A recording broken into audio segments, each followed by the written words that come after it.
I think every single person in this locker room is a competitor at the highest level. So, yeah, when you feel as if your backs are against the wall, you never have to feel like you got to do it by yourself. Unbelievable throw. Under pressure. Sacked by Quentin Williams. Right sideline, Usaba's got it. You look to your left and your right, you got guys out there with you that our whole point is to help each other. This one to Mims.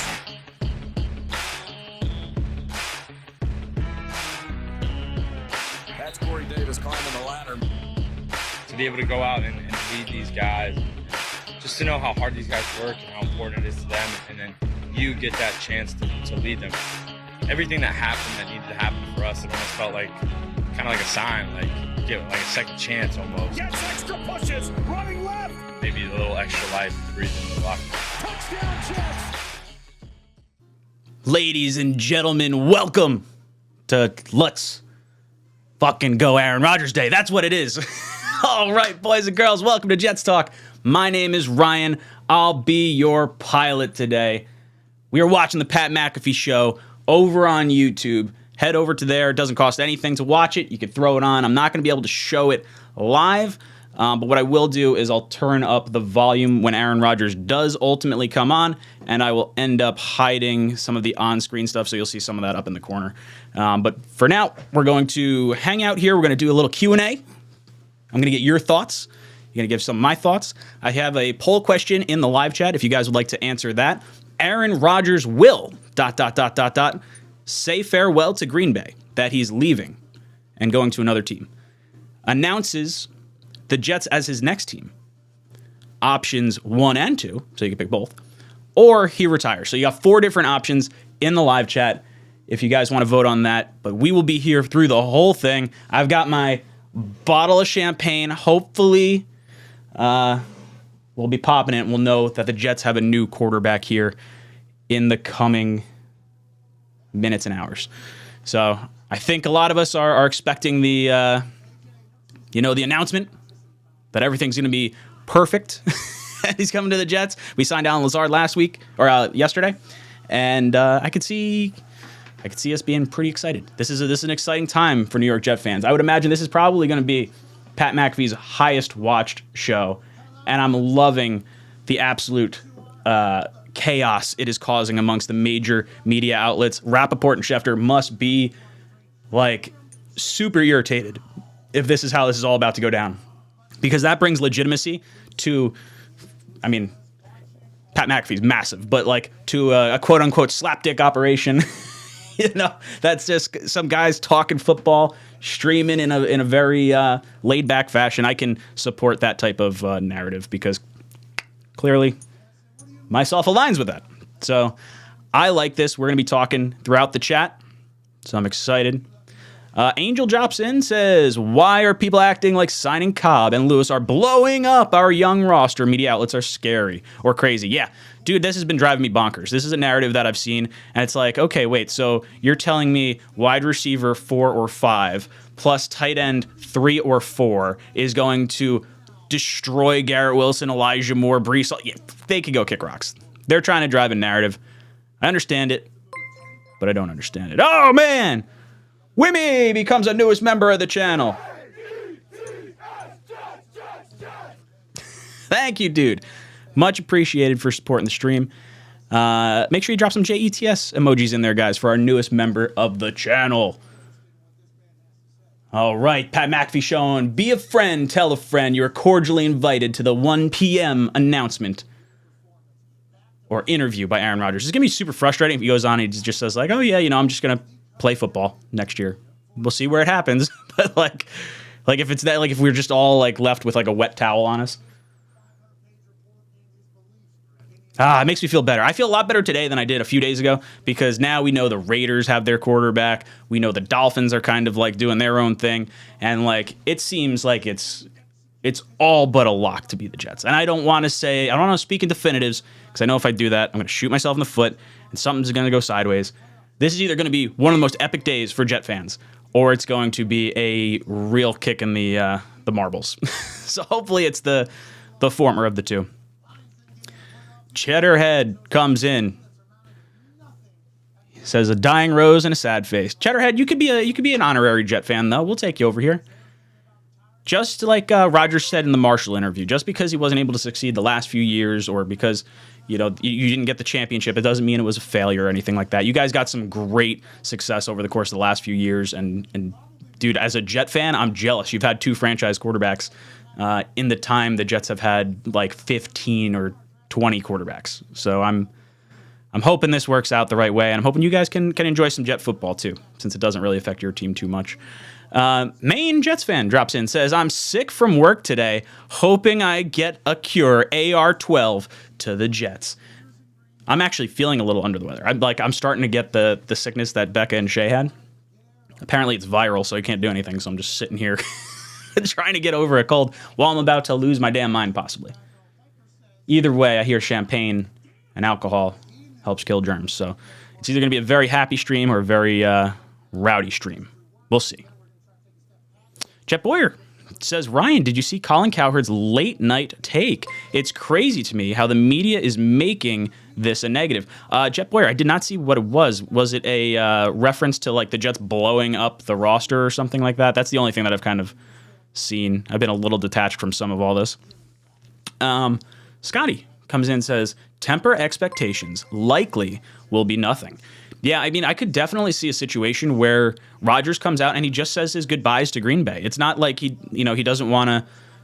I could see if he says his goodbye to Green Bay and he doesn't say anything about where he's going next, he may just want the platform to just air out 18 years of love for the Green Bay Packers. He may not even make a decision today. Like, a lot of us are thinking that's what's going to happen, and like we're passionate because we're Jet fans and we want that to happen. But there's a real possibility he's just saying goodbye to the Green Bay Packers and that he is going to continue playing and that we're going to see what the next steps are going to be. Because he's either going to be, I don't know. We'll just have to sit back and wait. We'll have to sit back and wait. Trey comes in. Says, everything aside, it's crazy the flip the Jets have made the past few years from wishing for 0 wins to having a top 5 team next year with A-Rod. It's incredible, right? I mean, like, just 2 years ago, we were going from, like, we need to lose every single game to get Trevor Lawrence to have a shot at happiness and success. And when we won that game against the Rams, I was destroyed. Jet fans in general, we were crushed when that win wound up happening. And it's like, okay, well, the team won, and like you figure it out after. It's like, yeah, well, look at Trevor Lawrence now down in Jacksonville. Dude's balling out, and we got Zach Wilson, conceivably one of the largest busts in franchise history or league history, potentially, if he doesn't wind up turning around in these next 2 years. But now we have an opportunity to right that wrong, and now we're going to a top 5 team potentially, and I'm just excited to see how it all shakes out. I'm ready for the ride.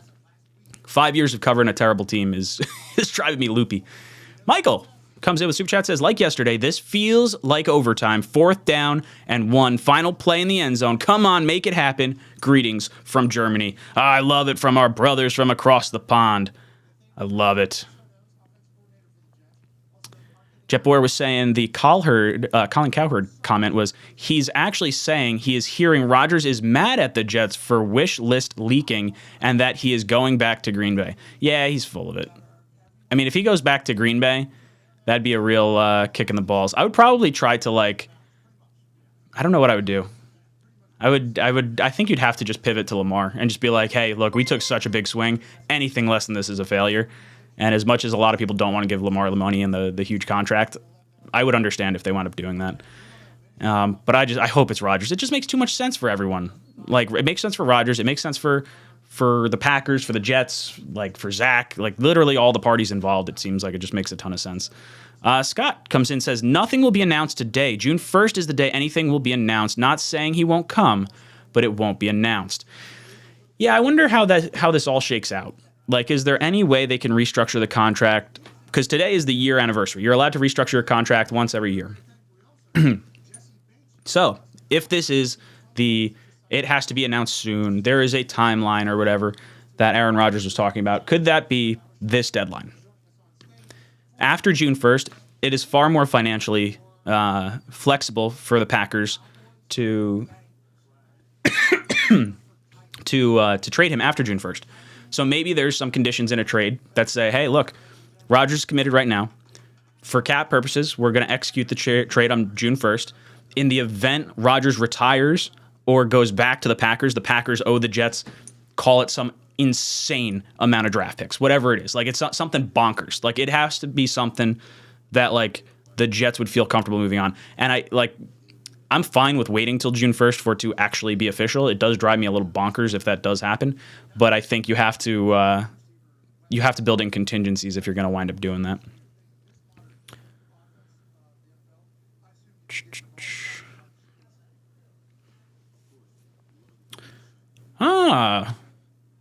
Scott Fisher dropping in. Let me see. Let a little thing pop up. Come on. Is it going to go? I don't know if it's going to go.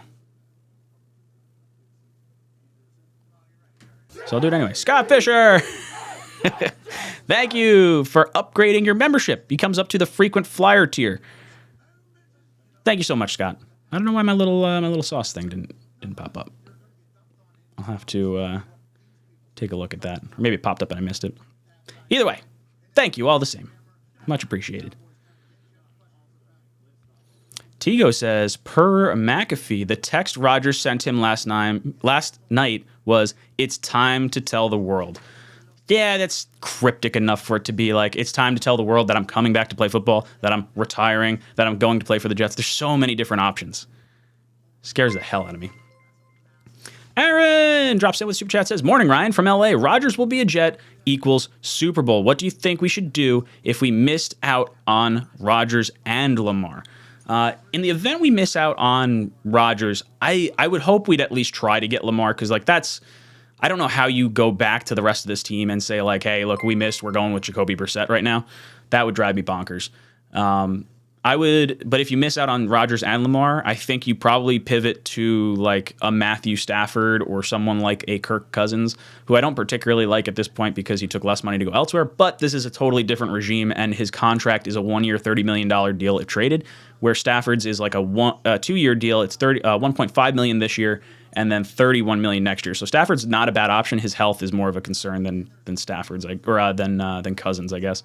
So I would probably inquire about those two afterwards, because I think the Jets, I don't particularly want to go to like Brissett or like one of those guys. I like to have some kind of quarterback I could be proud of. Cheddarhead says, if there's any Jet fans doubting Aaron Rodgers, let me reassure you, Aaron Rodgers is still amazing. Played with a broken thumb, makeshift offensive line, and rookie wide receivers. Expect 40-plus touchdowns and an MVP year. Enjoy. Dude, I'm watching the Packers last year, and I'm like, man, it just feels like they're not quite clicking right now. And part of that is Aaron Rodgers not participating in like all the offseason activities, so he didn't have the chemistry. Part of it was the broken thumb. I mean, we got him on, I guess it was short rest coming off the London game where you guys played the Giants, and he hurt his thumb on like the last play of the game. So, yeah, I think the thumb absolutely had an impact. I think you started to see the offensive line start to gel towards like the halfway point in the season. I think you started to see the wide receivers get in a rhythm with Aaron Rodgers halfway through the season. And now, if the Jets are bringing in guys like Lazard and possibly Cobb and Mercedes Lewis, now you're talking about guys that already have a connection with Aaron Rodgers. So you can maybe lean on those guys initially to start the season while you maybe wait for Breece Hall to kind of get back fully healthy. You're going to rely on the run game. You're going to rely on your defense. And then you're going to build up the rapport with Garrett Wilson, with Elijah Moore. And I think that will happen. You know, it might take a few weeks, but I think if you rely on the guys that he's already relied on in Green Bay, it makes a ton of sense. And it's not going to really displace anyone. Like Lazard coming in replaces Corey Davis. Cobb coming in replaces Braxton Berrios. You probably get both those guys for less than the cap hits saved by Berrios and Corey Davis. So I love where this is all headed. I'm very, very excited for today. Tyrone, welcome aboard, dude. Hit that like button. Jacob Klein says Trey Wingo said it all. Yeah, fingers crossed.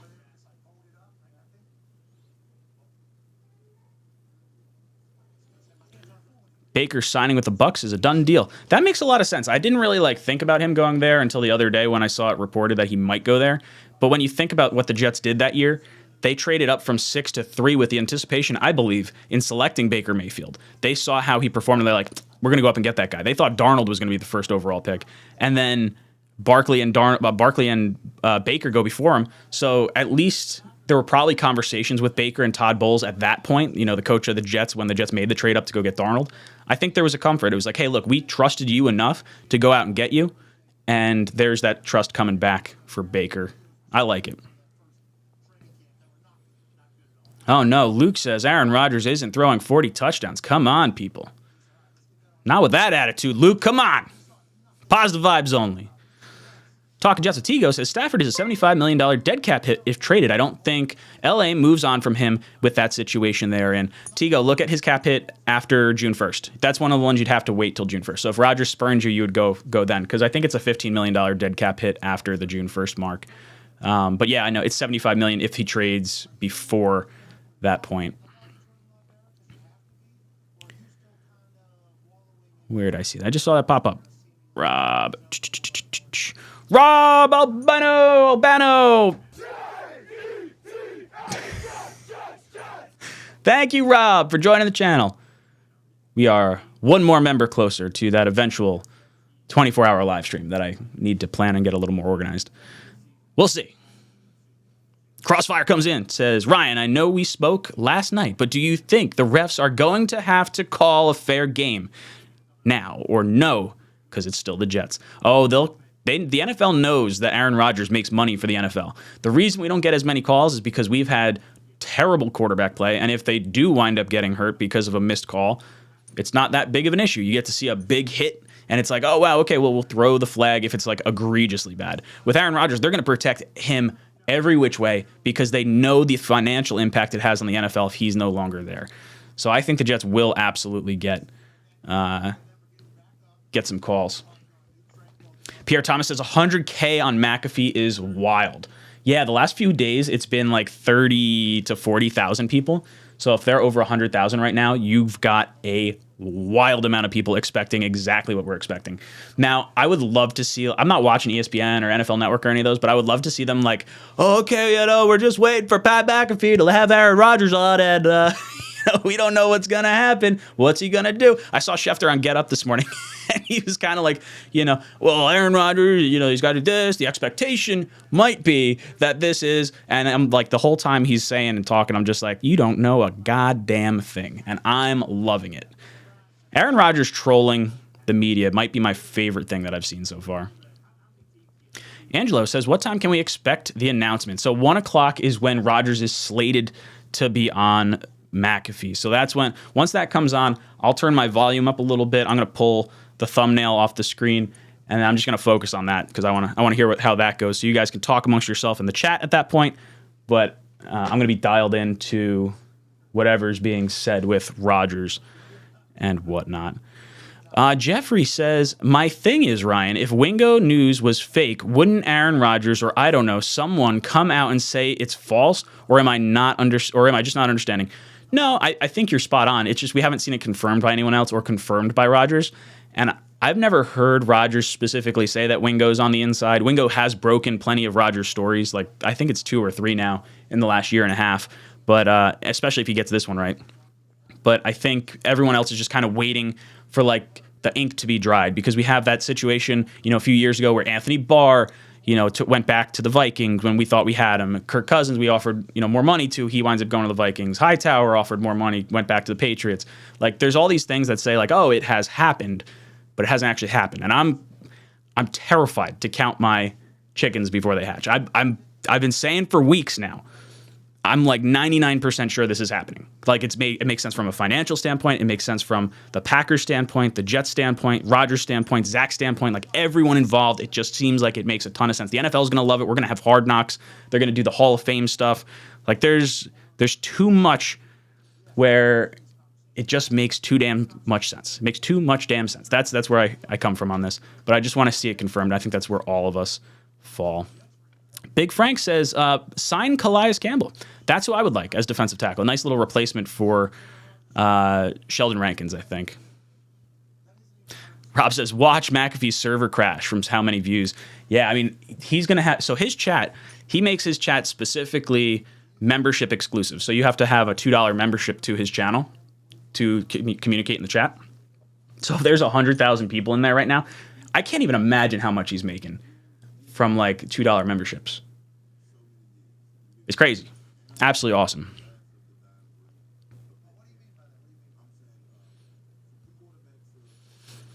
Tigo says, I also love the narrative that Gutty and JD are both watching McAfee because he hasn't told either the Jets or the Packers his plan yet. Yeah, I don't buy that. I think the Jets know exactly what his plan is. I think they've known it for at least a week now. I think they've known it since they went out there to see him. And then I think the Packers have been well aware what they were going to do. They're like, hey, look, maybe we don't know. Nah, I think they both know. I think that's ultimately what it is. Chris Romaine drops in with a super chat, says, now reports saying Packers want 2 firsts. Do you think that's bullshit? I can't see the Jets going out to Cali with trade compensation being agreed on. I think the trade's been agreed upon. I would be very surprised if it was going to take 2 first-round picks. If it ultimately takes, say, number 13 and a conditional pick next year based on if we win the Super Bowl, look, I'm not going to lose sleep over that at all. A first-round pick plus a conditional one on the contingency of him winning a Super Bowl, I'll pay 2 first-round picks for that all day. I don't think it's going to take that. There's no other team in this sweepstakes. So, I don't see why it would have to go for more than a second-round pick. I get why Packers fans feel he should be worth more after seeing what, Russell Wilson went for, after seeing what Deshaun Watson went for, after seeing, what some of these other trades have kind of brought. But I don't know. 39 years old with a guy that's been playing the 1 year to 1 year card, we may only get 1 year out of Rodgers. And I don't think you're giving up a first-round pick for that. I don't know. I would imagine it's going to be an interesting deal, I think. I think we're going to see something along the lines of some players being added. I think Corey Davis is probably going over in the trade. It'll be something that helps fluff up the trade value on the Jets side where it doesn't necessarily cost us anything more. We were going to cut Corey Davis, but if we include him in a trade, we save the same amount of cap space. The Packers get someone else, so it's not just hey, it's a second and a third round pick or something, goofy along that. AJ Spaz says, how do I become a member? Through the YouTube app. So AJ Spaz, if you would like to, there's in the live chat right now, there's a pinned comment. If you click on that, there's a little link that'll take you to it if you would like to become a member. Much appreciated. You certainly don't have to, but you get some cool emojis and you get to have some fun. Do a few member exclusive mock drafts coming up after free agency. Salmonella! Welcome to the channel! Hit that like button. Justin Thomas coming in says, Packers have no leverage. Now, do they really think he announces it on McAfee today? Do we really think he announces it on McAfee today? I think he definitely announces he's coming back. I think he's definitely going to say, at the very least, a farewell to Green Bay. And, I would be surprised if he doesn't say the Jets. Maybe he says something like, it appears the Jets are the front runners here or something like that. Or I would love him to just end it. Just say hey, I'm no longer going to be with the Green Bay Packers. I am planning to play this year. My understanding is they're going forward with Jordan Love. I love Packer Nation. You guys have given me everything I have. I've been there my entire career. I hope you guys follow me, to the next team and at least, watch my career or something like that. I'll always love you. I think it'll be a farewell thing. And I'm just worried that I shouldn't say worried, but maybe they don't go where are you going next? But I would feel like McAfee, the way he is, he's just going to flat out ask him. It's just if you get a text it's time for the world to know, McAfee sort of alluded to earlier, I feel like there's got to be more to it. John Folensby, thank you so much for the super chat, dude. First one in there. I didn't see a comment attached to it, so if I see it pop through, I will throw it up on screen. So if you drop it in the comment section, I'll see it pop through, because sometimes you don't write I've seen people not write a message by mistake. But either way, thank you. Matthew comes in. Matthew says, if Rodgers says he's coming to the Jets, will you show your feet? LOL, just kidding. I'm pumped. So what Matt's referring to is the draft stream last year, day 2 of the draft. Basically I showed my toes for $100. They were painted pink because we were having a baby shower the week before. So baby girl, obviously. So that's the kind of stuff you get here over on Jets Talk 24/7. Stuff that, maybe you don't want to see. It's all right. You could always turn me off. Guys, in the live chat, you'll see a poll question. Aaron Rodgers will. And then there's 4 options. Either says his farewell to Green Bay, that he's leaving, announces the Jets as his next team, both A and B, or both option 1 and 2, or option D for he retires. I love how they have a countdown timer for Aaron Rodgers. This is like people are juiced. What is he at now? He's got. I bet when Rodgers goes on, he's going to break 200,000 people in that stream. I think that's what ultimately ends up happening. Matt says, "Do you honestly care what we give up draft wise?" To an extent, if they gave up like 2 firsts with no conditions attached to it, I'd be a little irritated, I think. But at the same time, like as long as you get 2 years from Aaron Rodgers, I don't really care. Like I've seen such shit quarterback play for the last however many years. I'll trade a first round pick for a chance at a Super Bowl and like a really good chance at a Super Bowl. Because of his cap hit, you have a really, really strong opportunity to do something special here.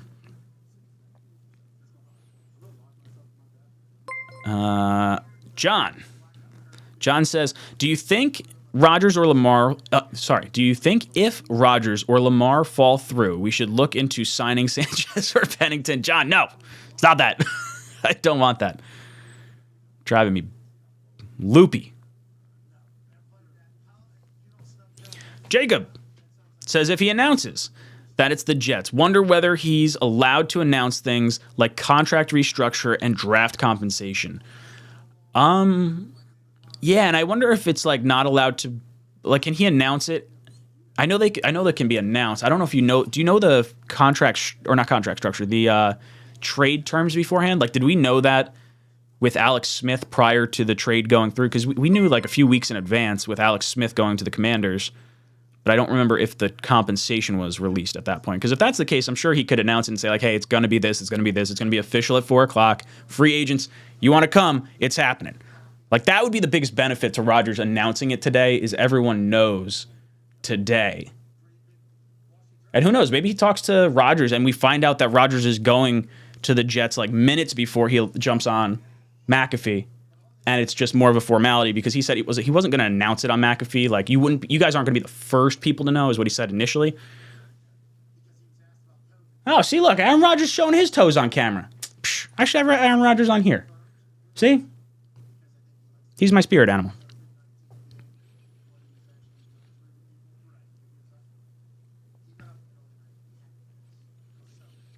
Richard Martin, thank you so much for the super chat. Drop your comment in the live chat. I'll find it in there. I see you didn't have anything attached to it, so I'll throw it on screen when I see that there. Main Jets fan! Welcome to the channel. Thank you so much for supporting. You got some cool emojis down there, so make sure you check out your custom stuff. Drop some JETS in the chat for Main Jets fan.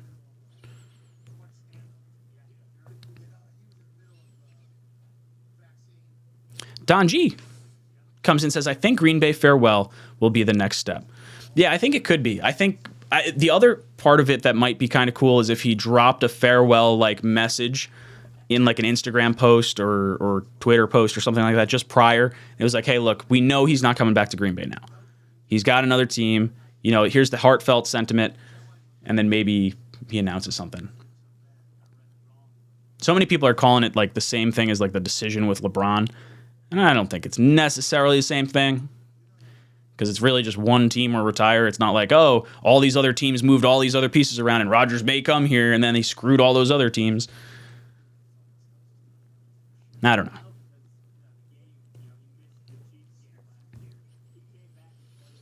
Jet Boyer says, Ryan, how funny would it be if Rodgers is wearing the Zach Wilson is good shirt on his announcement? I would wet myself. I'm hoping when they cut to him, he's wearing like a Jet shirt or a Jet hat, like National Signing Day for high school players. I'm going to lose my cool. Is that Aaron Rodgers' Twitter profile page is actually his foot? I must not have ever clicked on his Twitter profile picture. That's pretty funny.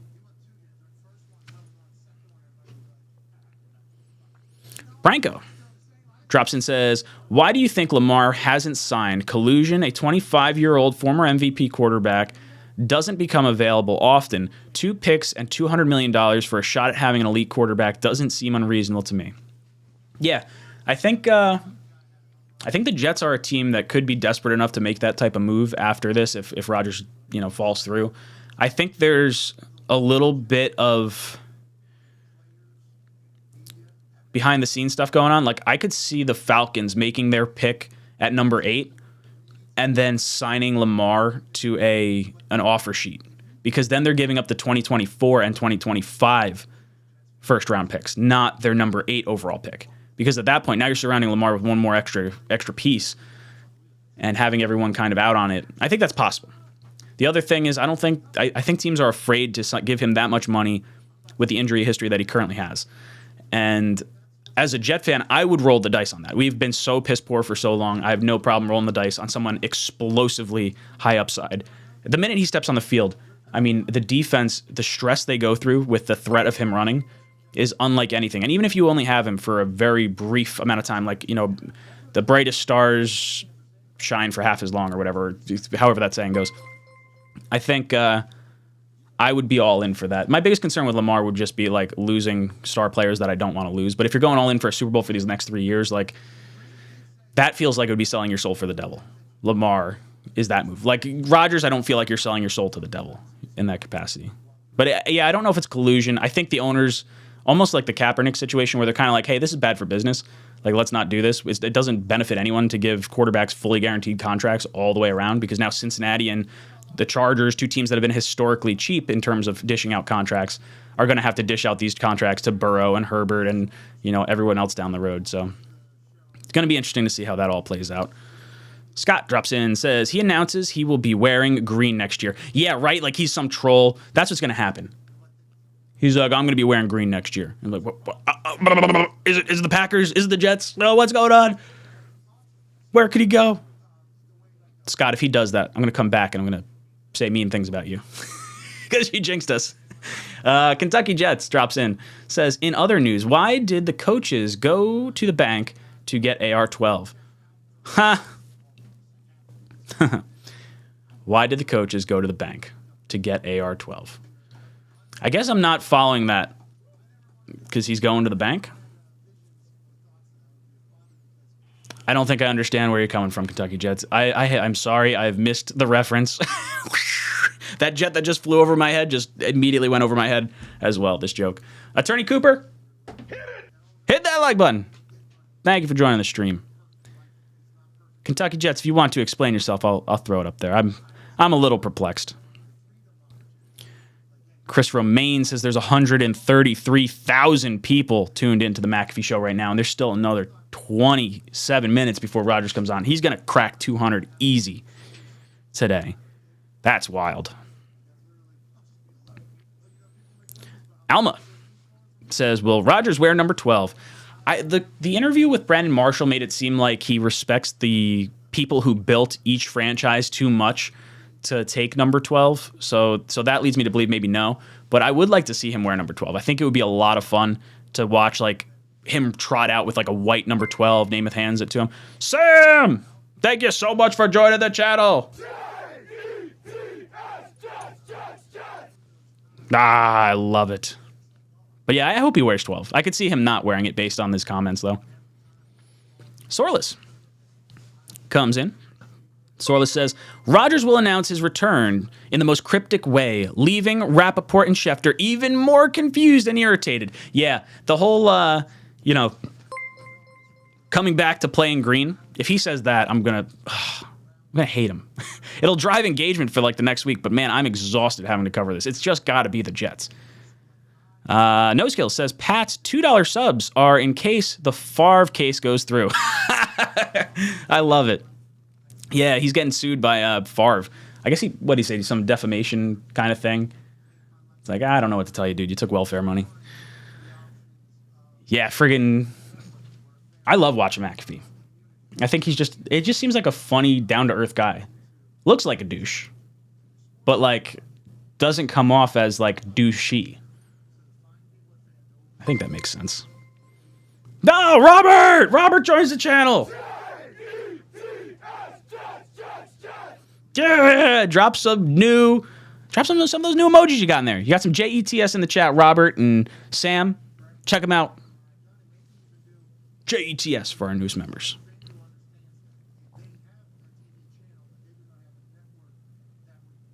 Why did the Jets go to the bank for Aaron Rodgers? To get their quarterback.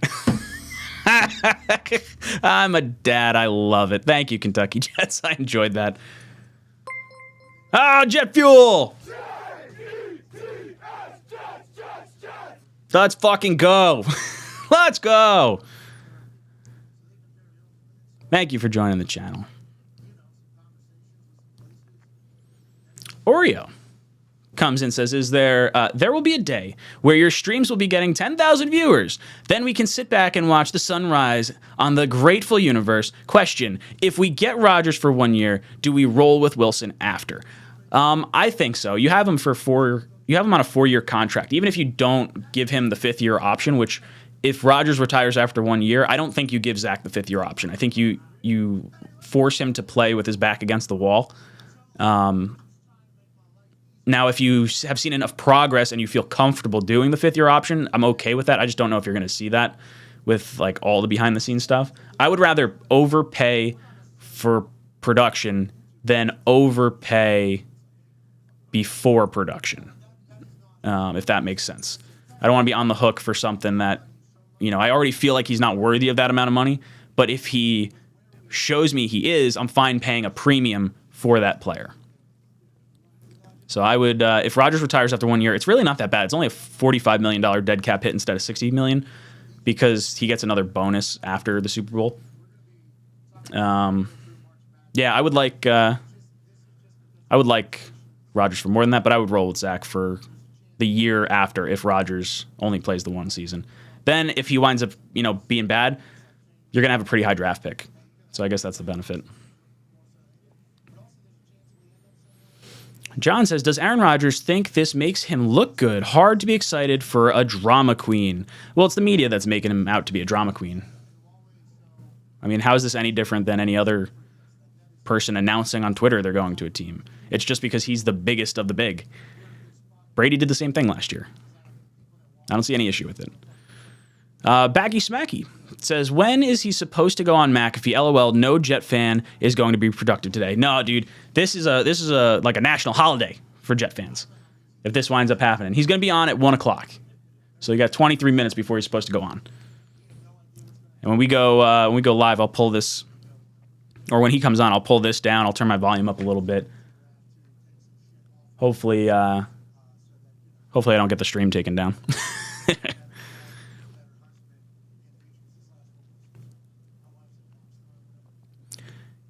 NY Jets fan 4 says, LOL, Zeke getting cut. Yeah, it sounds like he's going to get cut. I just don't want him to go to like Buffalo. I'm a little nervous about Buffalo getting a really good running back. I feel like they're so close. Kevin, Rodgers will reportedly break wind on McAfee's show. If it smells like the Meadowlands, he's coming here. That is fantastic.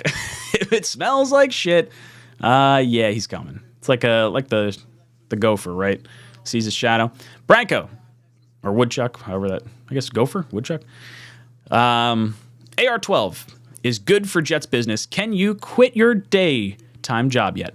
Yeah, I mean, it's definitely good for business. So that's part of the reason why I think I'm as excited about this as I am, is because I've been covering a piss poor Jet team for the last 5 years. And it's like, it always feels like we're almost there. I thought the Trevor Lawrence moment was going to be able to get us some success. And then I thought maybe the Zach Wilson moment might do it. The Aaron Rodgers stuff has been absolutely electric because you're getting an entire fan base from the NFC and the Packers that are, discovering a whole bunch of Jet channels. So we'll see where it winds up going. That would be ultimately the goal. I would love to be able to quit my day job and do this full time and provide some other avenues. I'm in talks with Green Bean and Matt. We might have something cooking in the future here, but yeah, ideally I would love to do that. That's the dream, right? Jay says, screw A-Rod, let's get Zeke instead. LOL, just kidding. Keith says, how do we think Elijah Moore does with Rodgers? Is he wide receiver 3 behind Lazard? So I get why people call it wide receiver 1, 2, and 3. Which option is going to be the first option to look at in a passing situation. But I think it's worth noting that they're going to have at least 3 wide receivers on the field the majority of the time. So you're going to have Wilson on the outside, Lazard on the outside, and Moore in the slot. And they're going to have plays designed for one another. to based on the downs and distances and things of that nature. So I think Moore will look forward to having Rodgers here, assuming Rodgers wants to play with him. Like, the only way Elijah Moore is not here is if Rodgers says, like, this guy better straighten up, and if he's not straightening out, like, this is going to be a problem, which I don't think is going to be the problem. I think the issue with Moore last year was Zach Wilson. It was Mike LaFleur. I don't see any situation, where Moore gets traded to Green Bay, for instance, especially after he told the head coach's brother to go fuck himself. Like, that won't happen. So I think Elijah Moore will be excited to play with Rodgers. He's got 2 years with great quarterback play potentially coming down the pipeline, and he wants to get the same contract his best friends in DK Metcalf and A.J. Brown, 2 guys he played with in college at Ole Miss. They both signed massive contracts, and Elijah Moore is going to want the same kind of thing. So having Aaron Rodgers here, he's going to be tickled pink. He will be on his best behavior, I think. I firmly believe that. Mariano says, is there any validity to Green Bay asking for 2 1s? Yeah, I mean, I want $1 million in this super chat coming up here. That doesn't mean I'm going to get it. Like, look, yeah, they want 2 first-round picks. Sure. It's because other franchise quarterbacks have gone for 2. If they want to take the 13 pick this year and have a conditional pick next year, that could be a first if the Jets win a Super Bowl. Okay, now you might have a chance at getting 2 first-round picks for your 39-year-old quarterback. But the fact that Rodgers come out and said, like, oh, you can't be an all-time great Jet if you only play for 1 year, well, he's going to commit to 1 year at a time. So there's no way you're getting 2 unconditional number 1 overall picks for a guy that may only play 1 season. I really don't even think you're going to have to give up number 13. I think it's going to be a second, and I think it's going to be a conditional pick next year. That's my guess. Final answer.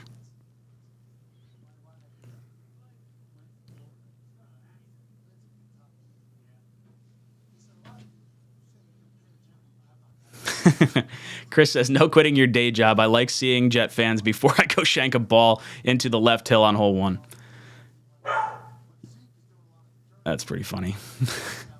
Adam says, I have a feeling A-Rod is going to abuse Schefter and say the deal has been done on my end, and I don't know why these insiders couldn't find out they know everything about me, supposedly. Oh, that would be so cool. I want him to, like, I don't really have any issues with Schefter or Rappaport, but, like, I know Rodgers does, and I really enjoy the trolling. Like, it would make all of us feel so much better if they're like, yeah, the Jets have known about this for, like, 3 weeks. It was just more of a formality to meet my new teammates when they flew out here. Like, that's what I would love to have, like, kind of happen here.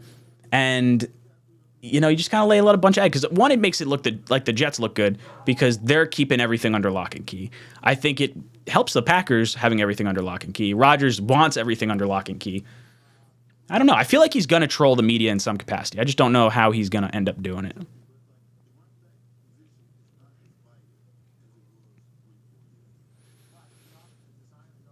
Oh, boy. Tigo says, new Tom Pelissero tweet. Let's see what it says.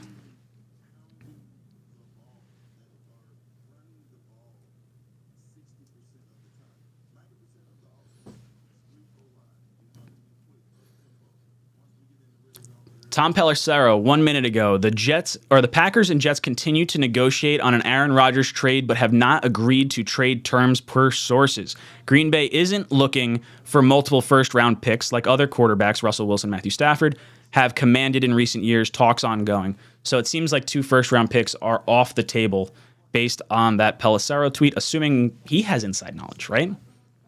I would think they would right there. Thank you, Tigo, for dropping that in there.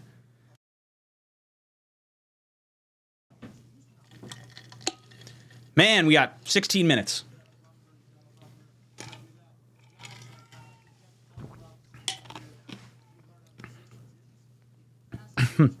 Jennifer says, Schefter dropping that 2 firsts for Rodgers comment seems like trolling to me. He's pissed he's not in the loop. Yeah, I wonder if he's dropping that comment as like, thinking like, oh, that's what it might be, or if he's like, I hope Rodgers just drags him through the dirt. I really do. I love the Jets have been trolled on for so long in this league. Like, really, at least since the butt fumble, but it's been going on for way longer than that with our draft blunders and the fake spike and all that other stuff.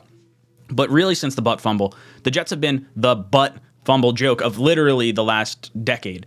So having potentially our next quarterback trolling the same media that has been trolling us for the last few years, this guy's going to fit right fucking in. I love it. He's going to have Jet fans like wrapped around his finger.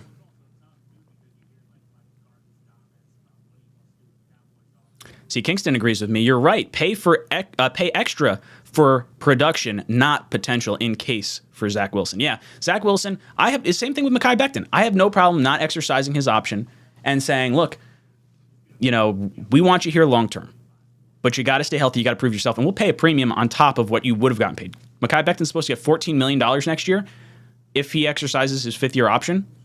If he plays well, he might get 20. Who knows? I like playing for production.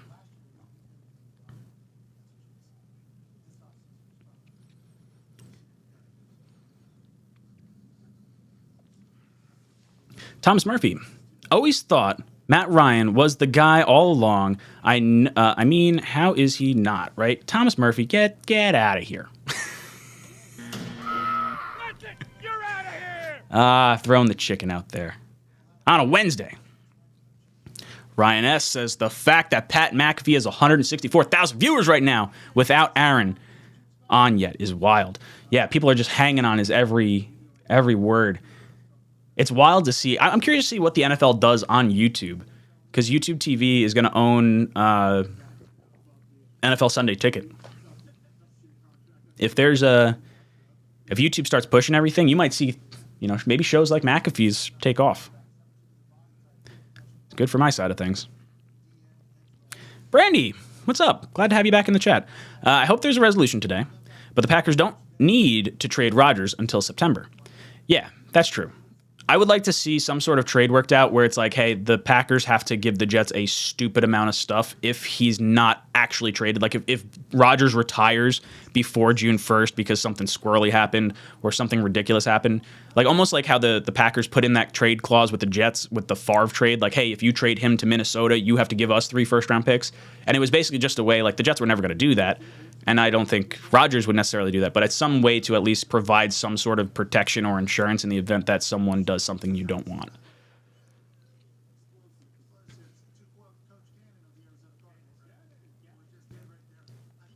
Jet Fuel can't even chat on Pat McAfee without a membership. Yeah, don't worry, that's not going to happen over here. You guys can. This chat will always be free.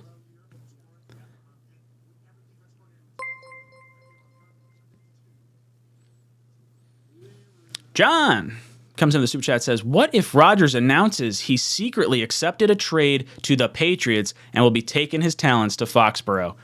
Oh, God, I don't like that take either. You're out of here! Sorry, John, I don't want it.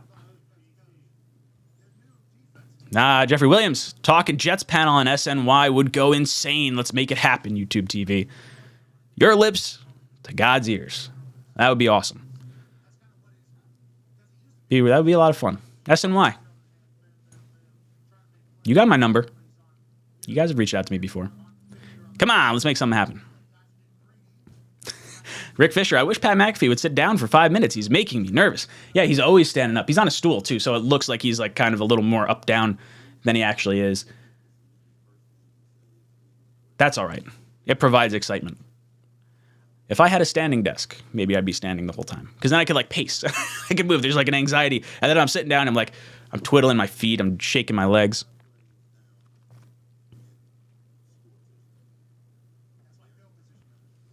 Mark says, Rodgers to Wilson, touchdown. Get used to it, Ryan. Dude, that's going to be something special.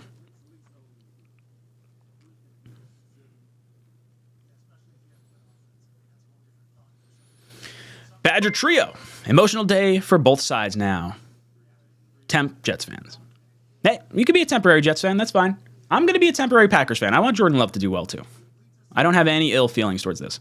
I know Packers fans may hope the Jets do worse because they're going to get draft picks out of this, but I think, by and large, most Packer fans want to see Rodgers do well more than they care about the draft pick being better. And you guys can let me know if you see that. John G. Ryan, you need a huge cowherd desk. Yeah, if I had... so I've thought about flipping my setup around, but then it would be weird if you come into my office and the desk that I'm on, because I got like an L-shaped desk, if it was facing the other way and I had my back to like the wall and then I could put knickknacks and stuff there.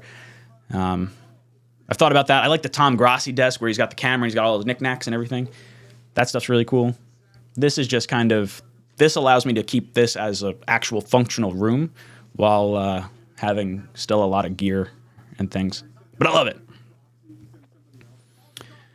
Jennifer says, sorry. Shefty trolled us again with that damn Rodgers signed his extension with the Packers a year ago today tweet. Punt this schmuck into the sun. I'm so done with his insecure trolling. So he did sign his extension with the Packers last year, but I don't know if that was so much trolling on us as much as it may just be saying you can't restructure a contract again within a year. He didn't say that, but that's what I think he'll fall back on as like, oh yeah, it was trolling, you know, to everyone else, but this is actually what I meant. JD! Hell yeah, brother. Thank you for becoming a member. Drop some JETS in the chat for our news member. Yeah, I'm hoping we don't have to put up with the Schefter stuff. I'm getting exhausted with the almost things. Boys and girls, we are just 9 minutes from Aaron Rodgers appearing on the Pat McAfee show. Buckle up. Put your tray tables in their upright and locked position. William Justice says, we're also watching YouTube Jets channels like this one blow the network coverage away. This is an awesome development. Yeah, it's kind of cool. One of the fun things that this has sort of been the last few years is we do, O'Leary, Greenbean, and I do a draft stream each year, and we get a bunch of Jet content creators and Jet people on throughout the 3-day span. But our draft parties have been bigger than like the actual hosted ones that they've been like posting on the NFL and like the Jet YouTube pages. It's kind of cool. There's definitely people want to feel like they're being represented, and I feel like, you know, being able to share comments on screen and talk to people like this is a fun part of being a fan. The Reptile guy, I need Tom Grassi on here. Dude, I've reached out to him. Guy's like 500,000 subs, so I don't think he's going to get back to me. If any of you guys out there know Tom Grassi and he would like to talk, I love his YouTube channel. Would be thrilled to talk a little ball with him. NYY says, Schefter is mad. He's not going to break the news first. All credit goes to Pat McAfee show. Bag alert. Who's getting paid? Safety Jordan Poyer, expected to sign back in Buffalo, says he checked out the market and decided to return back to the Bills. Ah, man, I was really hoping he was going to leave. That would have been nice.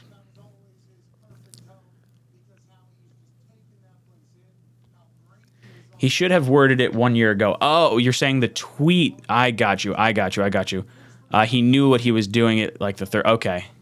So that's what Jennifer was referring to. Let me see if I could find the comment. So Rodgers signed an extension with the Packers a year ago today. So he left it at the end, a year ago today, because it's like when you post a thumbnail, or maybe not a thumbnail, but like a video with the title saying, Aaron Rodgers traded, will be the headline eventually when he's traded. Like, it's like people read like that one little clip and they're like, oh man, what just happened?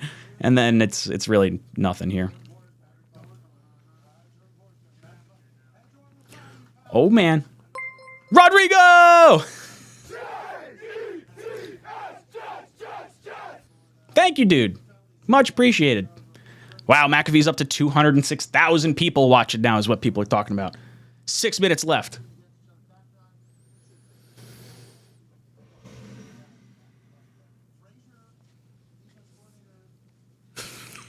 Come on. Come on, boys and girls.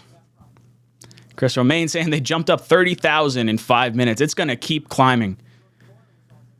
210. 212, says Peter. Oh, man.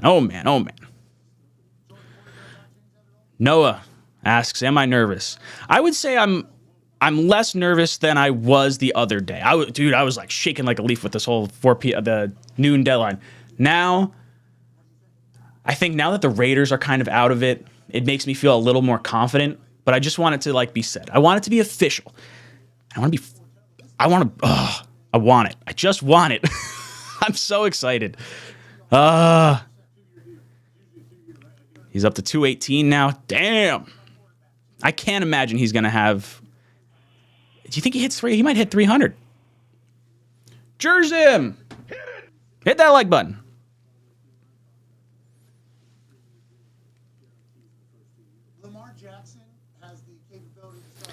5 minutes. This is like watching water boil. I just want it to go. I want it to happen. Are we going to be able to watch the Pat McAfee show with you, or do we got to spend $2? No, you don't have to. You could watch Pat McAfee for free on YouTube. You don't have to watch. You don't have to pay any money. It's only if you want to chat in his video chat. That's $2, but you can watch it on there and then watch it here. I am going to take down this thumbnail once Rodgers comes on, so you'll be able to see kind of what happens, but there's going to be a lag because I have YouTube TV, or no, it's just YouTube, so I guess everyone's probably going to be on some type of lag. I don't know if you'll be able to hear it clearly through here. We'll see how it kind of goes. But you can definitely watch McAfee for free. You don't have to pay anything for him. Sorla says, I'm going in with low expectations just so I can be more excited and less disappointed. That's kind of how every year as a Jet fan has kind of been. I've tried to like temper my expectations. It never ends up working. But if you temper your expectations, you can only go up. You're not going to come crashing down. Like I feel like I've built this up so much in my like head and heart and body that like if it doesn't go this way, I might cry. It's like, no, you son of a. I don't want to yell. Locreds. Thank you. Hit that like button. Let's see if we can get this up over 500 likes before Aaron Rodgers comes on. They got 3 minutes. Hit the like button, boys and girls. See what happens. Jennifer slides over a can of Guinness. Are you ready? Yeah, I'm ready. Let's fucking go.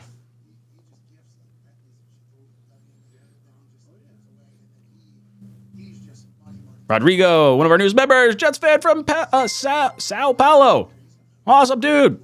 I'm glad you're tuning in. Glad to have you here. Flight Right says, Ryan, do you have a celebration drink on deck? I got my champagne right here. Oh, we got Kendall. Kendall joins the channel. I love it. Yeah, Flight Right. I got my champagne here. It's either going to be a happy champagne or it's going to be a sad champagne. If it's a sad champagne, I don't know if I'm going to pop the bottle. I might try to like slowly twist it off because I want to celebrate. I just want to get bombed then. I'm excited. These guys have too much shit on their desks on this show. I bet it's all like sponsored. Like I bet Bud Light pays something to have their can on there. That'd be kind of cool. Product placement, right? Everything's an ad. Elise, it's like waiting for the microwave. Yeah, looking at the microwave or watching water boil. Same thing. 2 minutes. Oh, I should have done my little 3-minute timer. I guess I missed that part, though. Ooh, Patriots have reached out about Odell and DeAndre Hopkins. And Jerry Jeudy. So between Hopkins, Jeudy, and Odell, one of those three may end up being a Patriot next year. That's interesting.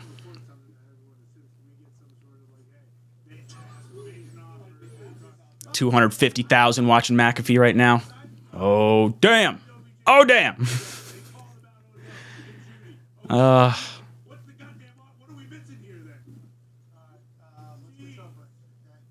Aaron Rodgers will be on the other side of this break. Thank you for your service, Jeff. We appreciate that. Jermonster, what do you think Rodgers is going to say when he gets on the show? That he's coming to the Jets? I hope so. All right. I'm going to stop talking and I'm going to pay attention to what's going on.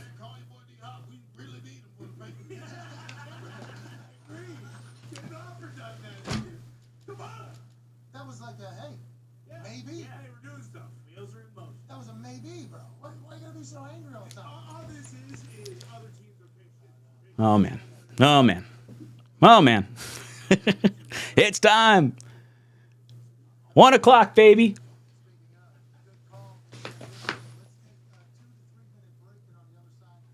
All right, so they're doing a 2 to 3 minute break, and then Rodgers comes on. Oh, man.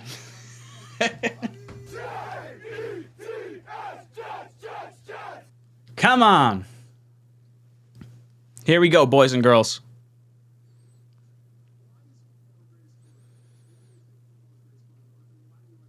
Ryan S., I'm currently wearing Rodgers jersey for good luck. Let's pray.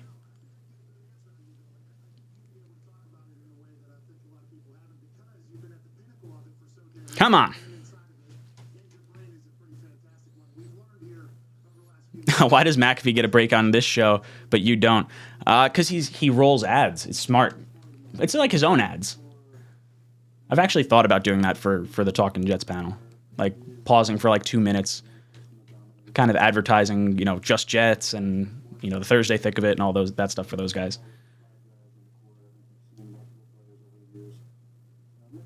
I like it. I'm a fan. Kind of gives everyone a break. Allows him to get his guest in without the janky issues potentially.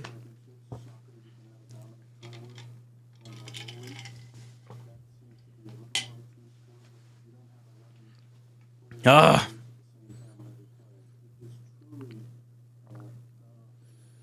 don't trust Pat's silence. Now there are leaks. 282,000 people watching the McAfee show. Holy hell. 300,000. They'll blow through 300 in a second. Yesterday, he didn't even have 100,000. I don't know if he had... I think the highest I've seen him at is like right around 50. So I think he's like... This has got to be the highest.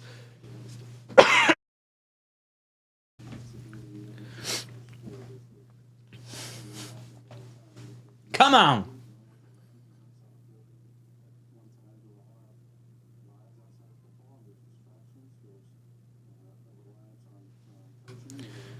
Ugh. There's so many facets to it, and you see something new every single week, and I think that's the beauty of our game.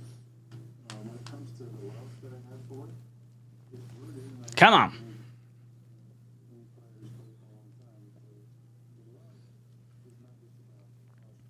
How am I feeling?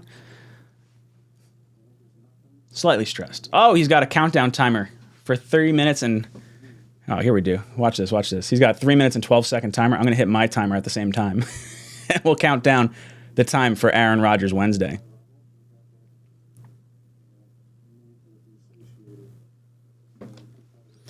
All right. We should be synced up. I think I might be fast by a second. Oh, man. Kicking back. Don't stress.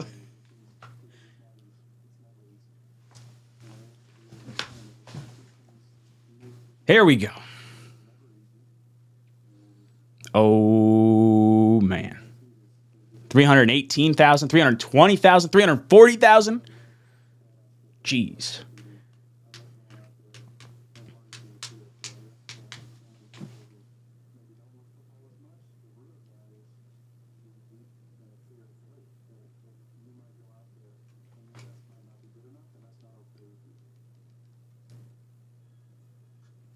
Oh, I was behind a little bit, so now I'm caught back up, so I'll take the timer off.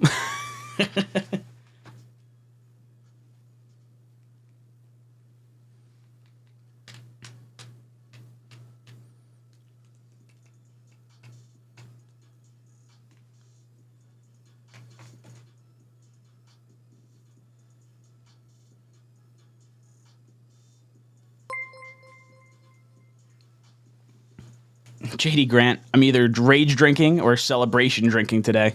That's exactly what the bottle's for. It's either going to be a happy pop or a sad pop.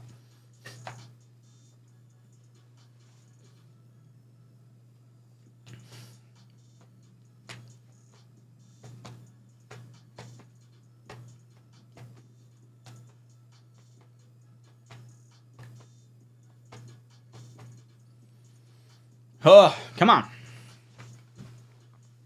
Oh, man, 50 seconds.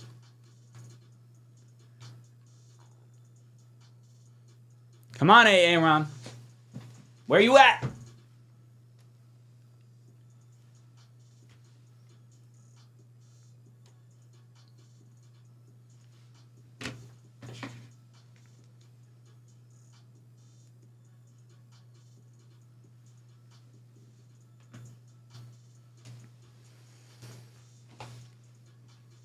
What number are they at? 346, 350. Let's go.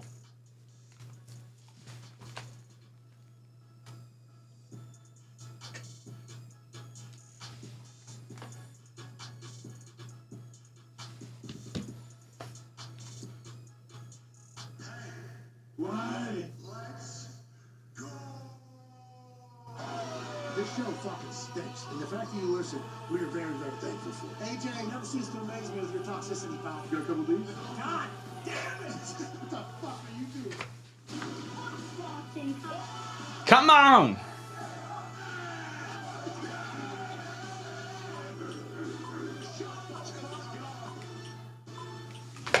Hello, 300,000 plus live concurrent beautiful people. It is Aaron Rodgers Wednesday, March 15, 2023. We start now. March Money. Come on. Everybody, it is a massive time in the sports media world, and we are lucky to be here, and we are thankful you are watching wherever the fuck you may be. The Toxic Table is here at Boston Connor, at Ty Schmidt. One half of the Hammer, Don Cowboys 10 Diggs is here. A 14-year NFL vet, corner, an absolute stallion of a man who's an all-pro and a legend in everybody's eyes. Adam Pac-Man Jones is here. Hey, baby Pac. Hey, baby Pac. Great work, Pac. My boy Pac. To my left, your right is a college football national champion, a Super Bowl champion, a Ryder Cup champion, a video game community shit star, an NBA pundit, a father of 10, and COVID survivor, AJ Hall. And maybe AJ, all-time leading tackler for the Green Bay Packers. Hell yeah. Speaking of that team, there's a man who's been a quarterback for that team for a long time. Come on. He's won 4 MVPs for that incredible program and organization in the middle of America that has a incredibly prestigious history.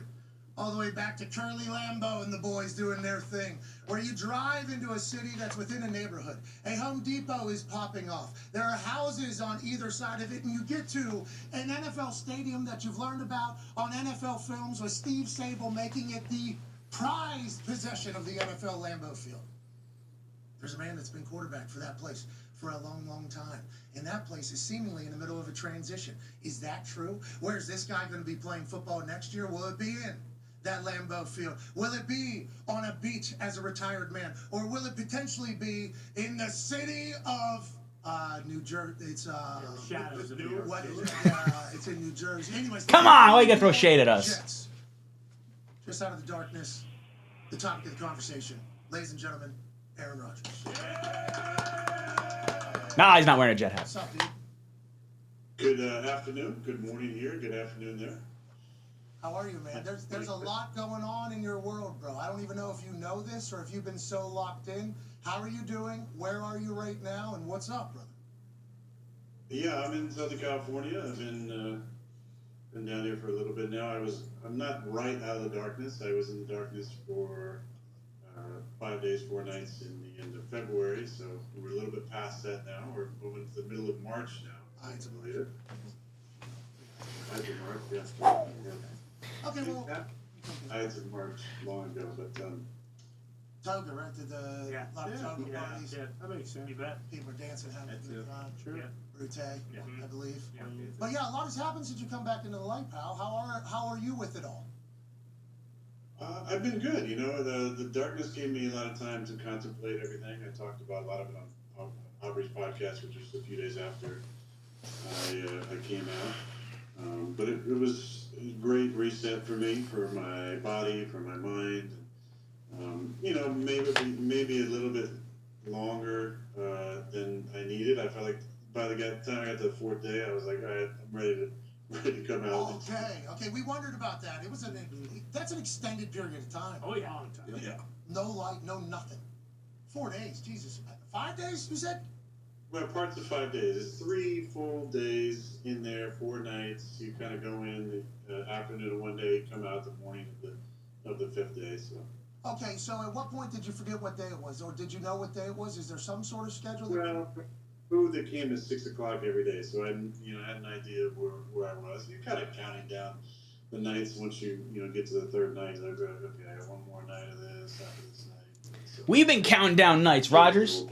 Did you mill towards where the food was coming from when you thought it was about time for food time? Like, did you stand impatiently near that thing as the food was coming down, or was it a surprise? Oh shit, food time. What do you think? It's so quiet that you're just listening for that door handle to come up, and you're like, oh, finally, it's 6 o'clock, I can eat. But there's not a lot of sounds in there. That's why the meditations in there are incredible, because there's zero distractions, there's zero light, your eyes don't adjust. so you can't even see parts of the room. You have some hallucinations at some point where the room looks different than it actually does, and you really got to kind of walk around with one hand out here, one hand out over here, bumping into stuff. But yeah, I'm glad I did it. Queen's Gambit on the roof, hallucinating. Yeah. Really? Whoa. Wow. What day was that? What food was that? I'm sorry. Which... Day 3. Day 3. Okay, so is that like the expected time? Like day 3, this is when it's going to start I think happening? so. I feel like I'm hallucinating. And there wasn't any vitamins or anything. It was all natural. Man, you went in there completely sober and day 3. This guy's whole brain is a drug. I love it. Obviously, we heard on Aubrey's podcast, you got to think a lot.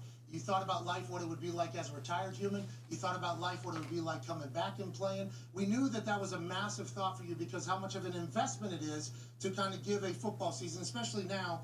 It's the longest season it's ever been. There's 17 regular season games. Was that a good place for you to gain clarity? And did you know that you were going to retire or not retire soon after the darkness? Or was that like a real discussion up until recently for you? Well, I think this goes back to the last season when I was planning this trip.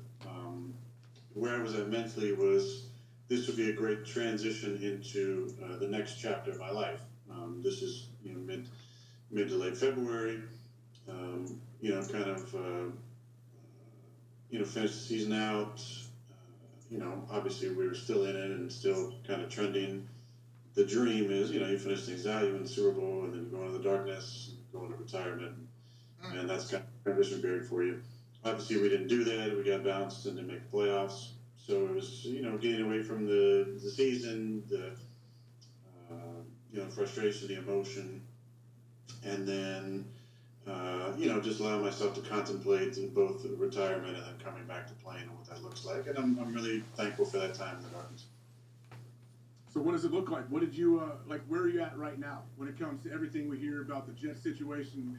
Coaches, GM flew out to see you in Southern California. Where are you right now? What are you doing?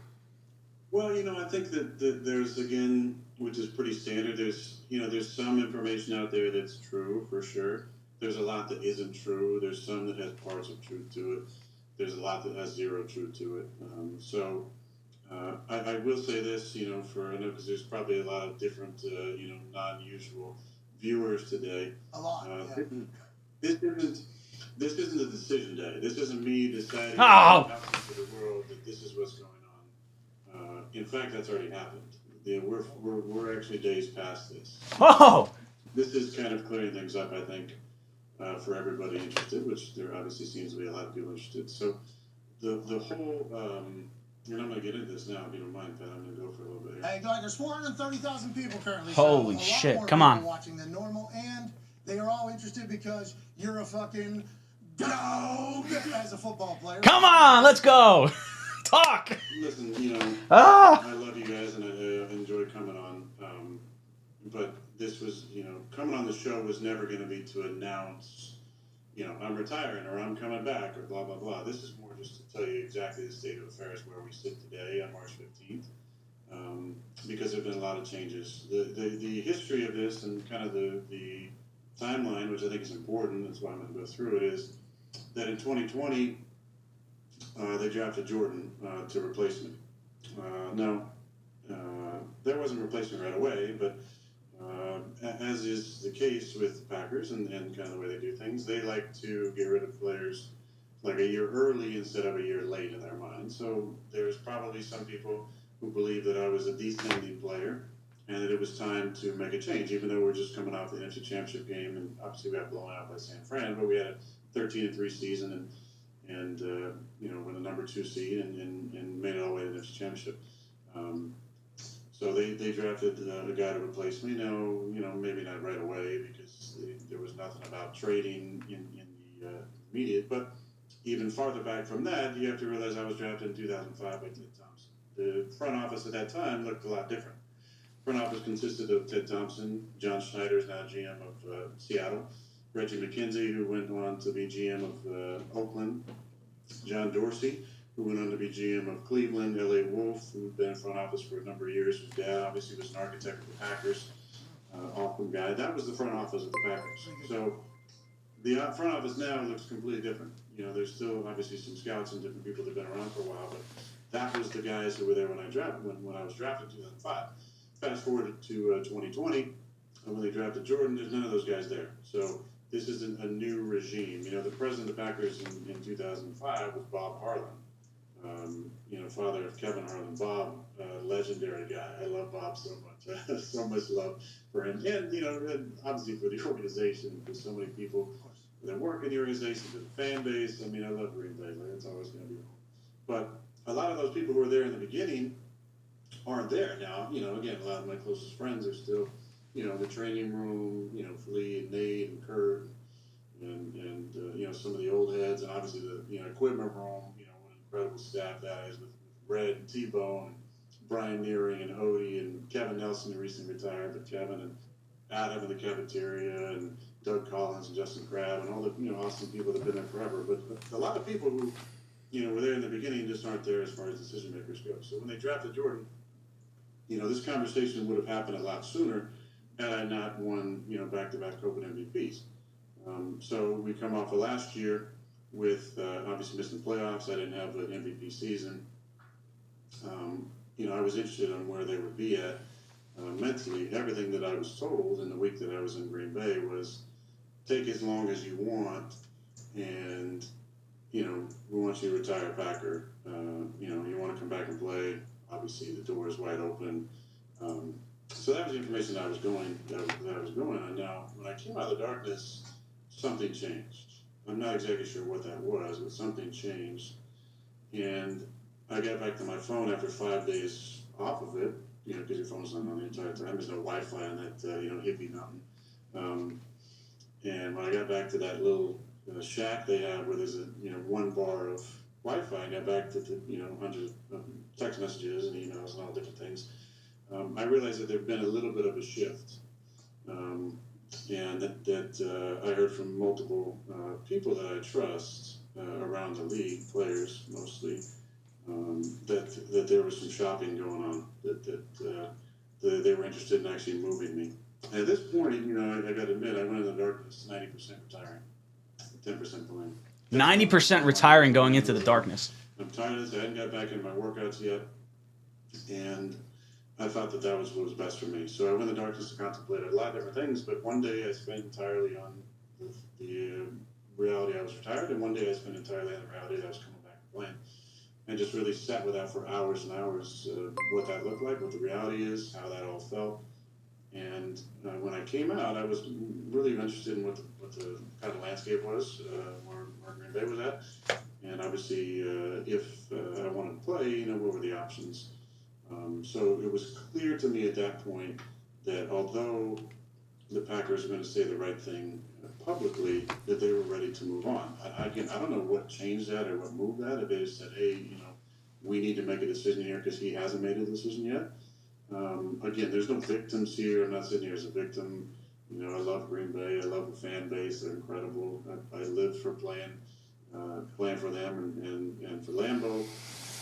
A lot of love for the organization. I just think I wish that in the beginning of the offseason that had been the conversation. Because I love direct communication. If they had just said, listen, we think it's time to move in a different direction. And we love you. And you're going to be a Packer Hall of Famer. You're going to go in the Hall as a Packer. And, you know, retire your number, whatever. This certainly sounds like he's playing. But it's time to move on. I would have said, man, thank you so much just for telling me that. Like, I really, really appreciate that. That means the world to me that you would tell me that. Because I really believe that's a sentiment, and that's fine. It really is. It's totally fine. This is an incredible profession, but it's a tough business for sure. You've said that for a long time, Aaron. You've said that for a long time.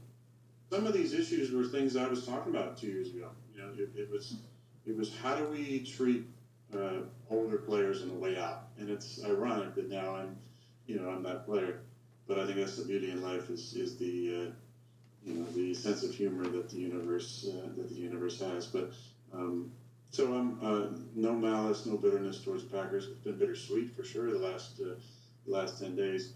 So I've shifted my focus to entertaining, you know, what the playing would look like, and had the Packers granted obviously permission for the Jets to come out and visit. We had a nice visit. They decided to leave their cars in the street, which attracted paparazzi attention, which got a few of them photographed, which I thought was pretty funny. But Made a couple of mistakes early. but we had a nice conversation, and I told them, listen, I'm not ready to make a decision about anything. I want to get back into my workouts and see how it feels. To really hit it hard for a week. I've obviously been working out before that, but to really hit it hard for a week and see if the drive and the passion is still there, and then I'll see where we're at. And so again, this is why this is not a decision here. The decision I think was made in my mind whether or not I was able to admit at that point. Really on that Tuesday, I wanted to play, and then it was how is my body feeling? Is it going to be able to hold up? So at this point, as I sit here, I think since Friday, I made it clear that my intention was to play, and my intention was to play for the New York Jets. Fuck yeah! Let's go! And I haven't been holding anything up at this point. It's been compensation. Fuck yeah! Let's go! Let's fucking go! Yeah! Aaron Rodgers is gonna be a New York Jet! Oh! Let's go! Oh! Love, so much love and gratitude and just heart open to the Packers. Let's go! Like it is what it is. Packers would like to move on. They've let me know that in so many words. They've let other people know that in direct words. And because I still Let's go! Getting that done at this point. Okay, people in New York are doing this right now. People in New York are pumped right now, and I appreciate you out there. I appreciate you detailing your side of it. We got a fucking quarterback! 100,000 plus people watching. Not everybody. Holy hell! Everybody gets a chance to hear why you were in the position. Oh my God! Also, why you. Let's go! There's a lot of drama allegedly being built by you. This guy doing this because the last we had heard, Let's go! Let's go! Still wanting to play. Holy hell! Oh man, what a So rush! your side of it, I think, lets a lot of people that are maybe hating know, like, yo, let's understand. Oh, boys and girls! Talking about it.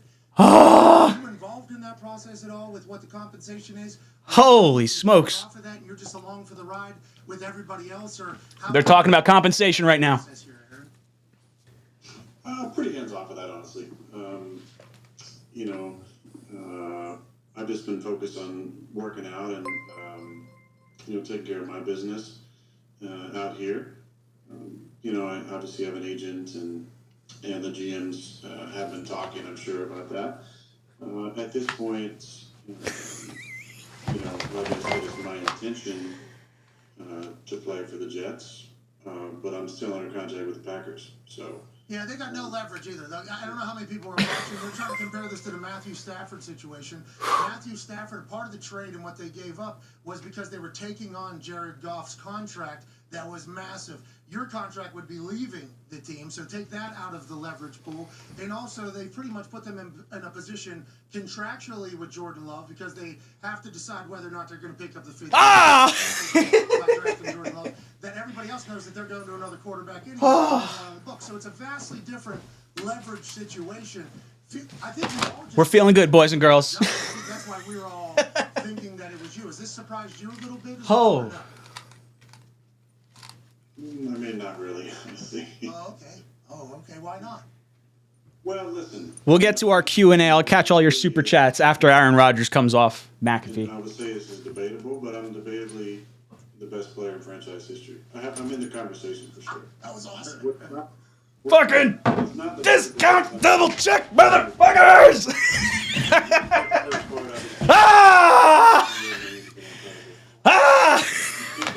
Let's go! Let's fucking go! Let green and gold like me. I mean, I love that city. I love those fans. I love that region. And I've never been a free agent. I've never even got it. Yeah, the team has done it, but I've never said, you know what, let me test free agency here. Like, get out of here. This weather, or, whatever it might be. Just I need a new. Never. It was never that. Never that. I love the Green Bay. I do love Green Bay. I mean, I love the people. I love going to Chives and seeing my buddy Logan. I love India Bob on now. Incredible Indian spot in town. Hell yeah. That's good. I love my. We'll get you Uber Eats. We'll send you all your favorite food from Green Bay, Rodgers. Don't you worry. We got great food here too. And I love our fans, man. We got a great fan base. I mean, it was never about that. Now it's about the reality situation. You know, and I think there's probably people who are really wanting to move on, and I get it. I'm not upset about it. We got a fucking quarterback. We got him. My life is better because of my time in Green Bay. But we just gotta look at the reality. They want to move on. They don't want me to come back, and that's fine. They're ready to move on with Jordan. That's awesome. Yeah. And Jordan's gonna be a great player. He's a fucking great kid. He had a really good year this year, getting better. You know, on the look team, he's got a bright future in front of him. They got a good young team. I got so many great friends on that team that I'm still going to be great friends with. But the fact of the matter is, like, you got an aging, you know, face of the franchise for the last 15 years that it's time to do right by. And let's listen to your language. Mark Murphy said it the other day, right? You know, Had a great career. Yeah. If the only way Aaron would be the quarterback is if what we want to happen obviously doesn't happen. So that's what he actually said publicly, which I think you said if he would have told you that before you were going into this process, you wouldn't have been so offended by it all. I think when you laid it on. Honestly, I wasn't offended by it at all. No. But like the miscommunication wise, Let's fucking go. I'll get rowdy the rest of the day, boys and girls. Oh man. For a long time, it's like how you handle the whole. We're just looking at the track. Look at the track record from the guy. Oh yes. What happened with Jordy Nelson and Randall Cobb and Julius Peppers, Clay Matthews, Brett Good, on and on and on. There's just a way of doing things that you don't want to bring it back. That's fine. It's a business, but there's a way of doing it that allows the man to keep the dignity.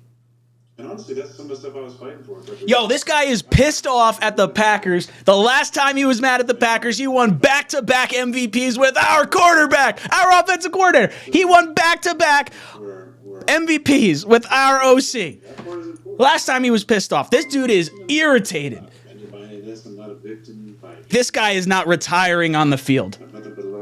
Not retiring on the field. I come to this reality really bittersweet because let's go. I love that city, love that organization, and always going to have love for that organization.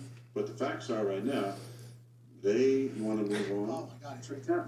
And now so do I. You see the chip on his shoulder? AJ, you see what? Yeah, he's doing it. Stacking up the chips. That's right. Stacking the chips on your shoulder. We know. This guy's fucking motivated. Let's say you came out of the darkness retreat, as you said, what, 5 days, 4 nights, I believe. Long time in there, very long time. Say you check your phone in Green Bay, you get your first text was, hey man, we love you, come on back, we need this. Would you have been gung-ho going back to Green Bay? I mean, that's a good question. Not really. I just felt like I knew that wasn't going to happen, number one. But Oh, man. The last 3 years, he played with Nathaniel Hackett. 111 touchdowns, 21 interceptions, 2 MVPs. He's coming back. He's motivated. He's playing for the New York Jets. We're going for a ring, boys and girls. Strap in. Everybody was ready to move on. And, you know, I was interested by what the conversation would be in the week after the season. But it was pretty obvious they weren't, you know, they weren't staying on the table. They weren't doing the opposite, though. It was kind of in the middle. Well, whatever you want to do, you know, we'll kind of do. And obviously that changed, and they felt like they had to take a hard line, which, you know, look, nobody wants to be the bad guy in a situation. And honestly, there isn't, at this point, a bad guy in a situation. As long as everything gets resolved the right way, they want to move on, and now I want to play, and so obviously be moving on as well. So you know how I was saying chips on the shoulder there. I don't know if you took that as a compliment or if you agree with that or not.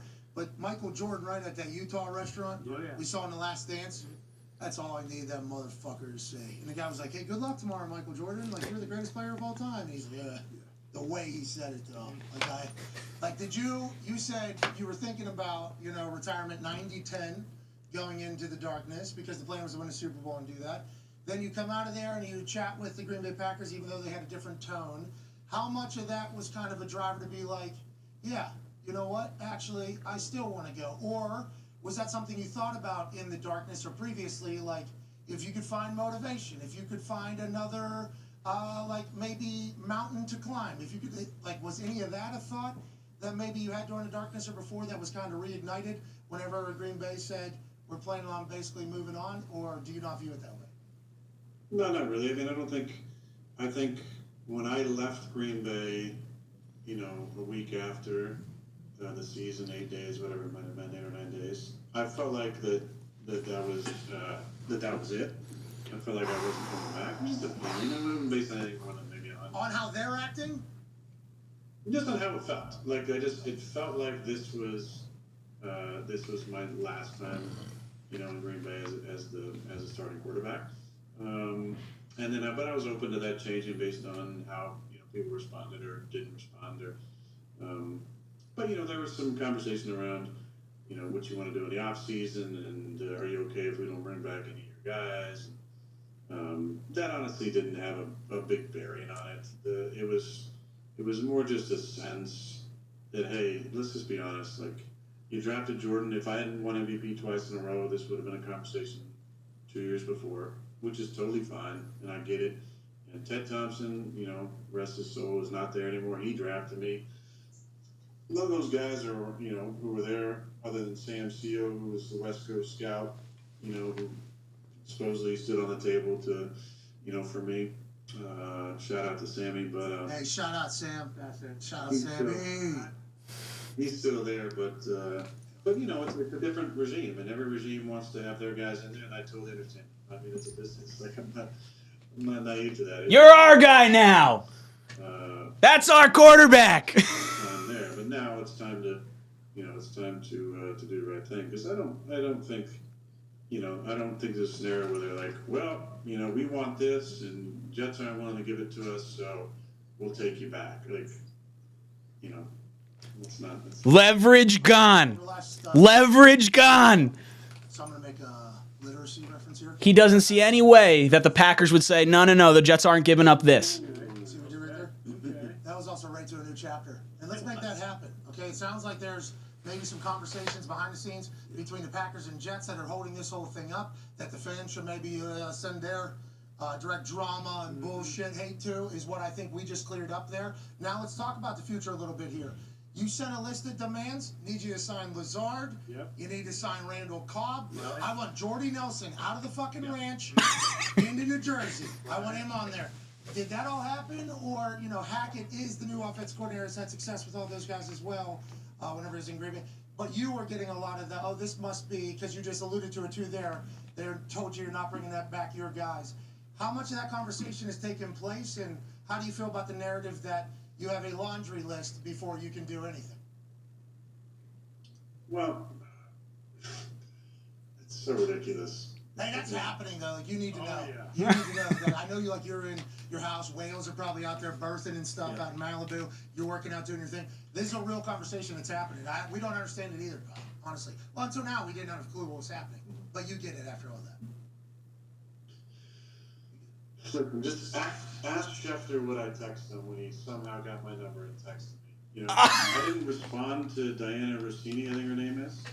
Yes, Like, Diana. you got my number as well. But I would say the same thing that I told Shefty. Lose my number. Lose my number, Shefty. I'll speak for myself. I'm sure there'll be people that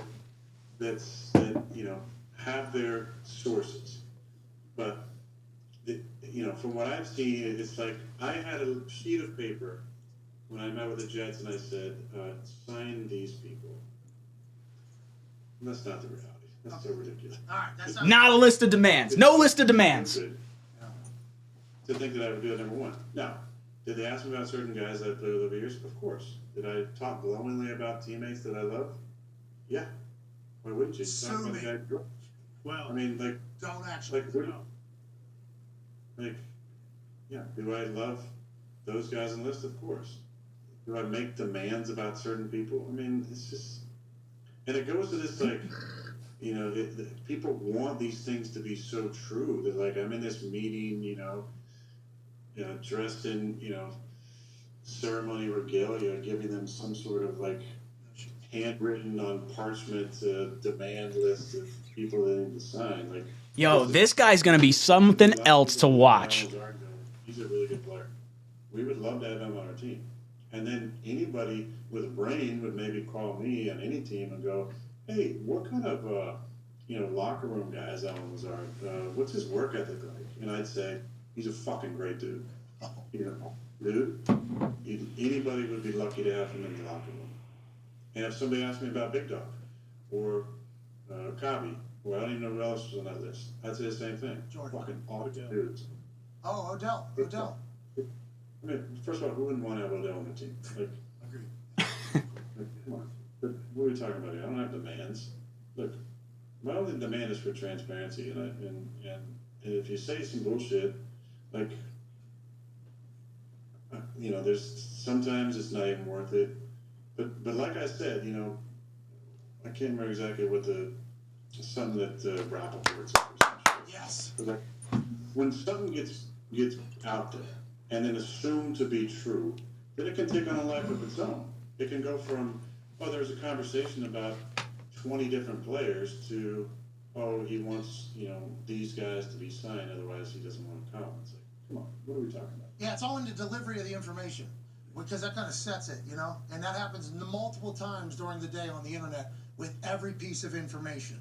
Somebody has their take on it, and they're covering it, right? So they can say they cover everything, but they are certainly putting their how. Well, it's a game of telephone. Then it becomes this whole thing, It's like then I'm presented in a black folder, with specific, Helvetica, font that it's my favorite font or some shit. Papyrus is a good one too. Yeah, That one's kind of those are all very Papyrus's Avatar, obviously. Yeah. That's the whole thing. Yeah. Avatar, which could be real, right? We don't have time to talk about that. We will move on. Here's a great tweet with a caption. Green Bay Packers shareholder owner and Green Bay Packers superfan gets chance to ask Aaron Rodgers question on day he finds out Aaron Rodgers wants to play for the New York Jets. Ty Schmidt, your question for Aaron Rodgers. Not really a question, Ben. I'll just speak for myself, but I think I do speak for a vast majority of the fan base. Just want to say thank you, Aaron. It really has been a pleasure, a joy, and a privilege watching you play. Like, some of the best memories of my entire adult life are watching, you with my brothers and my dad. It sucks, obviously. Like, I wanted you to retire a Packer, but I'm glad you're still playing. I'll love to continue to watch you play. Hell yeah. So I hope everything that you want to happen does happen. And I really, again, no malice. I mean, it does suck, and it's going to hurt for a while. I do feel a bit like Julius Caesar today on the ice court to Aaron. But I get it. Anyone to be pissed about being able to watch you and your greatness over the last 18 years is a fucking buffoon. So appreciate you. Looking forward to watching you. It just sucks you're not going to retire, Packer. Practice it, you nailed it. Stay strong. Stay strong. Yeah. Sorry, thanks, buddy. That's that's why it's been so bittersweet, is because I love that town so much, and I have so much love for so many people I've met over the years associated with that. The game has given me a ton. I've tried to return that as much as I can, but that town, that region, that state has given me so much love and support, from the day I was drafted, which was obviously controversial, to when I took over in 2008 and winning the Super Bowl.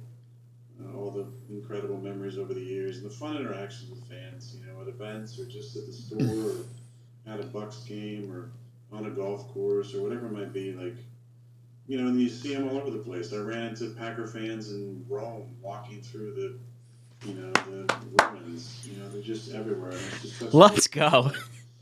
I just have so much love for them. It's really, really hard. It's Oh, hard God. to get to this point. And there's a lot of sadness for sure. There was definitely, a day of mourning, I think, of just all that time, those memories, the love I have for that place. But that place is always going to be really, really special to me, as are those fans and the memories. They can't take them away. And look, there's a lot of emotion in this, so I don't fault anybody for voicing that emotion, for sharing those things.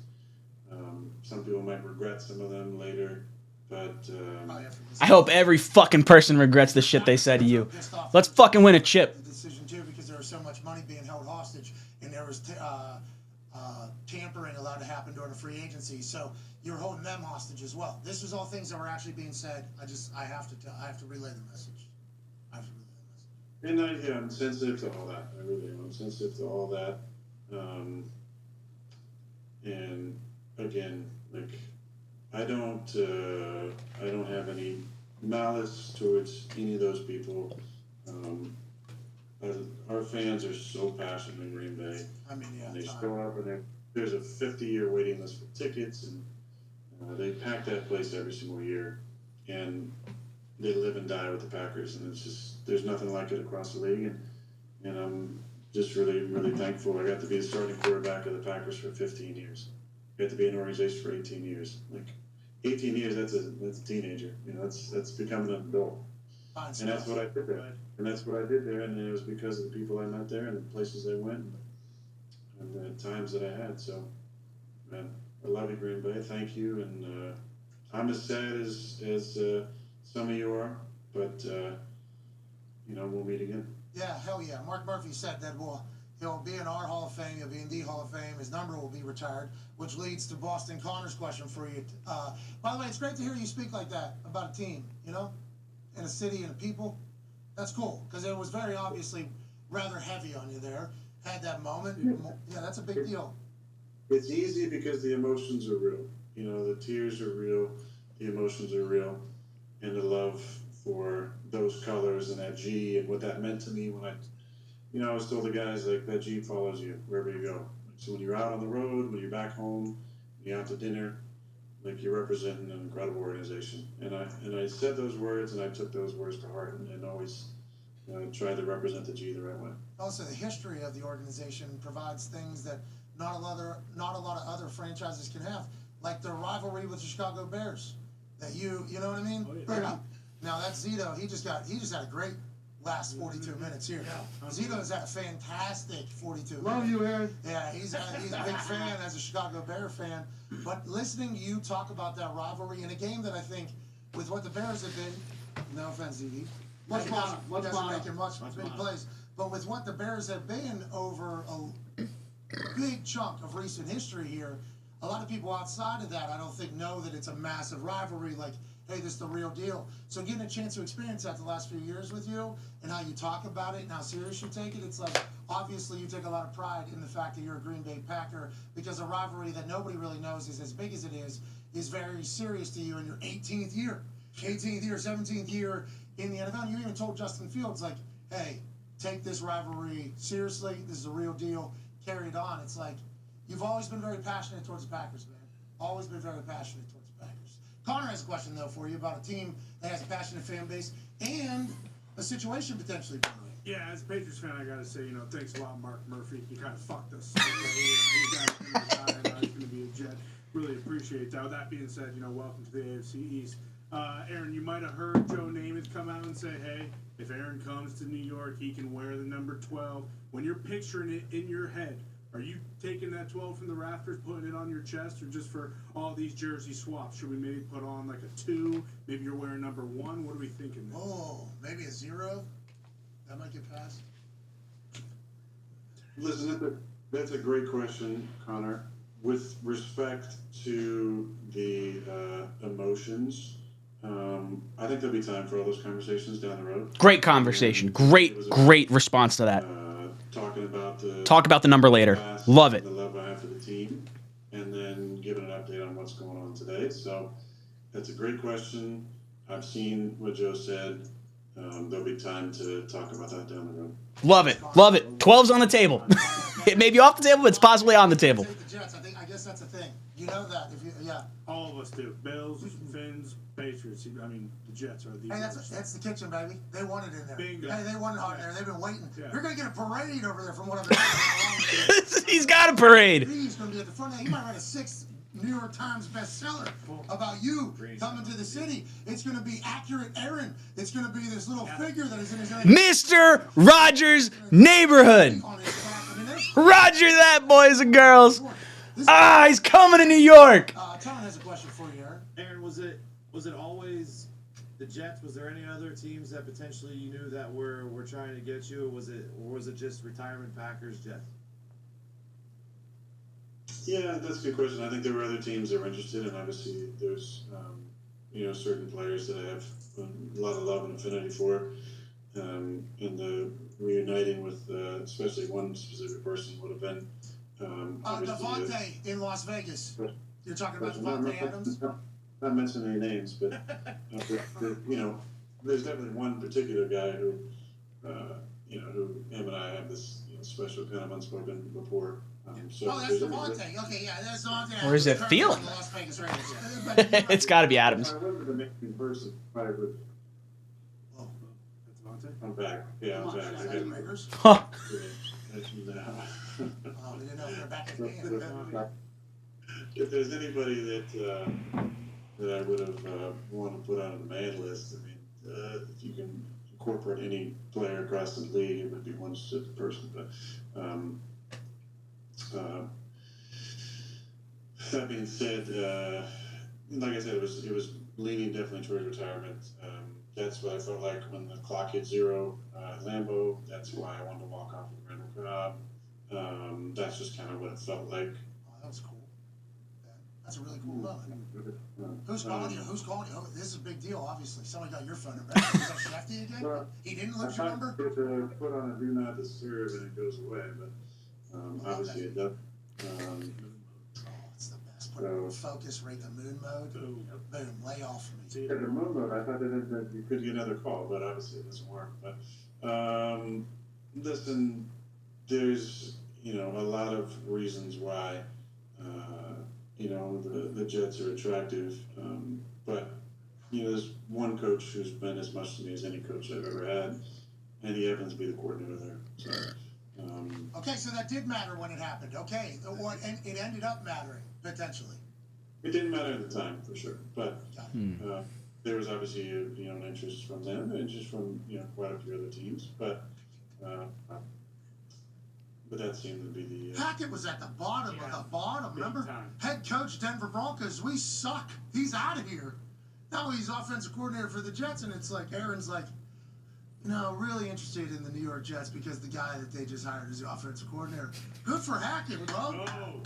Good for Hackett. Legit, you have a great affinity for him, and we talked about him a little bit this season with how the season was going with the Broncos in his first year as head coach, and you spoke glowingly of him. And not that you ever don't speak glowingly of people, but like it felt like that was a genuine emotion because of I think his family and the whole lineage and the success you guys had with the Gold Zone. So much positive was said about him by you that when the Jets hired him, everybody was like, "Oh, this is the Jets trying to recruit Aaron. They're hiring Hackett in an attempt to get Aaron Rodgers here." So you saying that, I think there's going to be people that are like, "Woody, Salah, boys, chess, playing it." Good pick. Playing it. Well, listen. I take with any offense I've taken today, the only offense I'm gonna take is to that statement, honestly, because that actually diminishes the ability that he has to coach football and connect with people, and that is, to me, a fucking objective reality that anybody who's been around Nathaniel Hackett knows that he brings a lot of energy, a lot of fun. He's an incredible teacher of the game, especially the quarterback position, and he's a really good human being. So if it's, for people to say that was done just in an attempt to lure me, is a total disservice to Nathaniel Hackett, what he's accomplished in his career, what kind of person that he is. And so I take... People are upset with this guy's personality. Aaron Rodgers defending Nathaniel Hackett on national fucking YouTube. coach. And if Robert Saleh can understand that, and Woody Johnson can, there was not. I mean, you can ask them, but for them to do it just to attempt to lure me is a disservice to that organization in general, and disservice to Nathaniel and what he's accomplished in this league, and the kind of person that he is. Woody Johnson and you? Oh, never mind. Go ahead, AJ. Go ahead, AJ. Have you thought about what the next 3 or 4 months look like? Are you thinking about, have you talked to the Jets people about taking part in the off-season workouts? Do you want to get up there and throw to those guys? Well, listen, again, it's one step at a time here. Right now, I'm still under contract. So all I've stated today is I do want to play, and my intention would be to play for the Jets. But until the trade happens, I think we're still at that step. You and Woody, how'd it go? Because we all know, you know, he knows, you know, we know, they know. Yep. He, they, and they, the whole. He, they, and they. 11 hours? Is that right? Is that an accurate description of how long you guys met for when he flew out?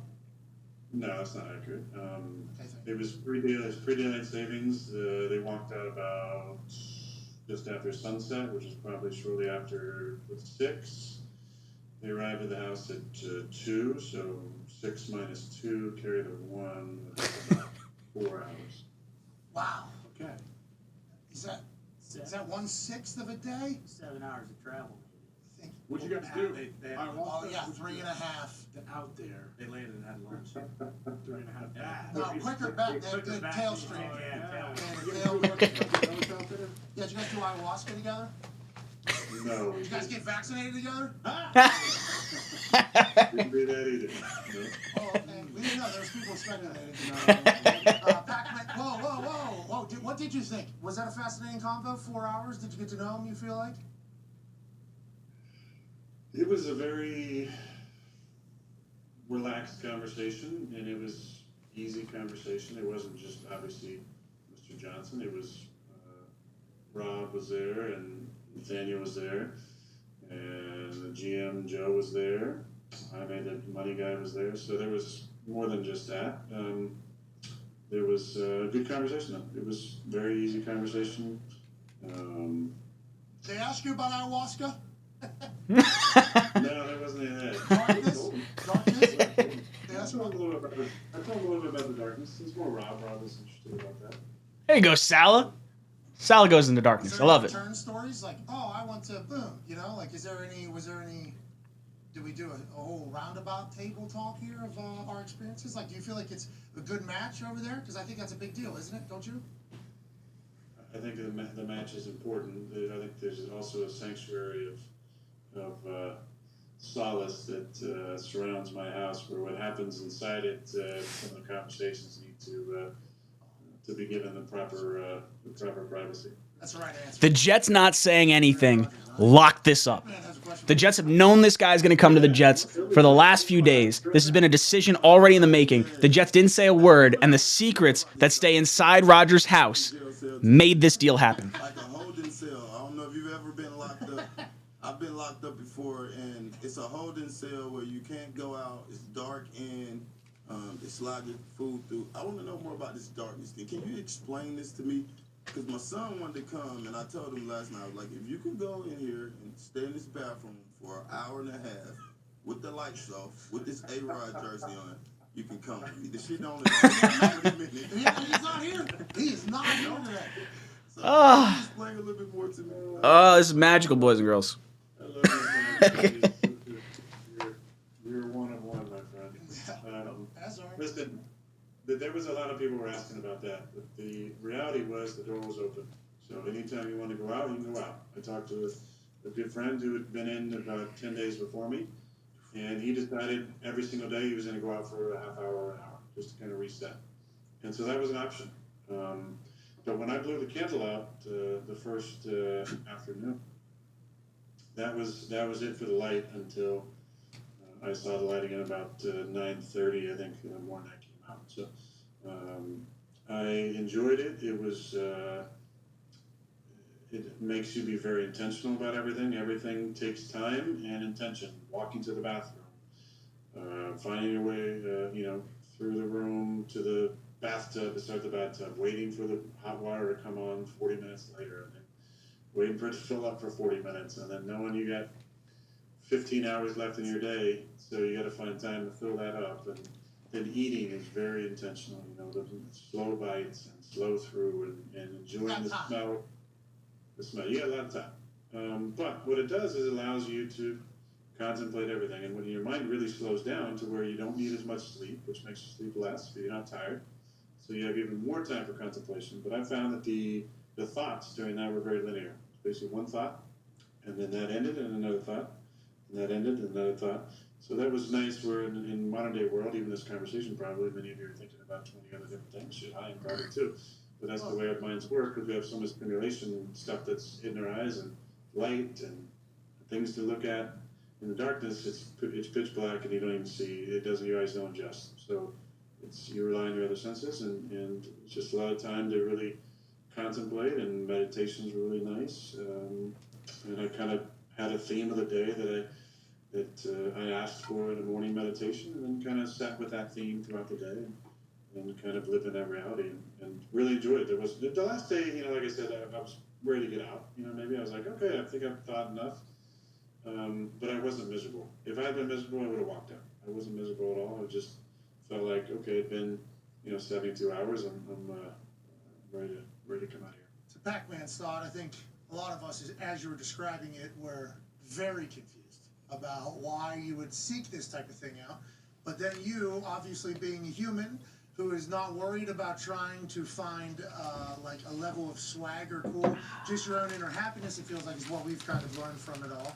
So when you go in there though, like I think even all the way up to it, I was asking a lot of questions, as was AJ. We found out the Aubrey Marcus thing. 2 wipes, you think every poop was? Did you have to smell? 2 wipes. How'd you get through that whole, did you just guess? It's just a feel, man. It's a feel. Is there some remnants left you got to get or not? Not exactly the phantom, the ghost poop where you don't have to wipe. I had one of those this morning. But I felt pretty good. It was eating, a lot of roughage. I think that was clearing me out pretty good. Okay. Well, I'm happy you had it all figured out in there, and I'm thankful that you seem to be at a place where you're excited, motivated, and just waiting for the next step to start with somebody else in control of that. So we appreciate you taking time out of your life. Last one before we go, because this will be talked about here probably for the next hour or so. When did AJ know exactly what was going on, and how long has he been lying to the entire world, if you had to just guess? You know what I mean? I'd say he probably knew last Tuesday what I was doing. What? Come on, Hawk. Wow. Inner circle. I thought so. Hey, he's a real one, Aaron. Keep him around. Yeah, He's a real one. We're talking, we're putting his ass. You piece of shit, AJ. Hey, he is not a lot. We told that I give you my opinions on what I think he's going to do. You know that. Yeah, but then you always, whenever we're gathering around, you have a cigar in your mouth. I don't know. Go in the back of him. I never lie. With the whole that's like waiting to happen. You know what I mean, Aaron? No, listen. Let me redirect this because I love AJ and I don't want to feel the wrath of Laura or anybody in that family. But I think there was definitely I gave him plausible deniability. So he didn't know exactly what I was doing because I knew that he had talked about it every single day. And I wanted to go through last week of training and see how I felt. I felt really good all week and body felt good and. We're spinning it. Hey, you old fucks, right? That's the big question. Can you still throw the ball? Like your brain gets better, but the arm can't keep up. You've never had an issue with that. I'm assuming last week you tested it pretty good. And did you have a couple like, oh yeah, he's fucking back? Is that what happened last week? Did we have?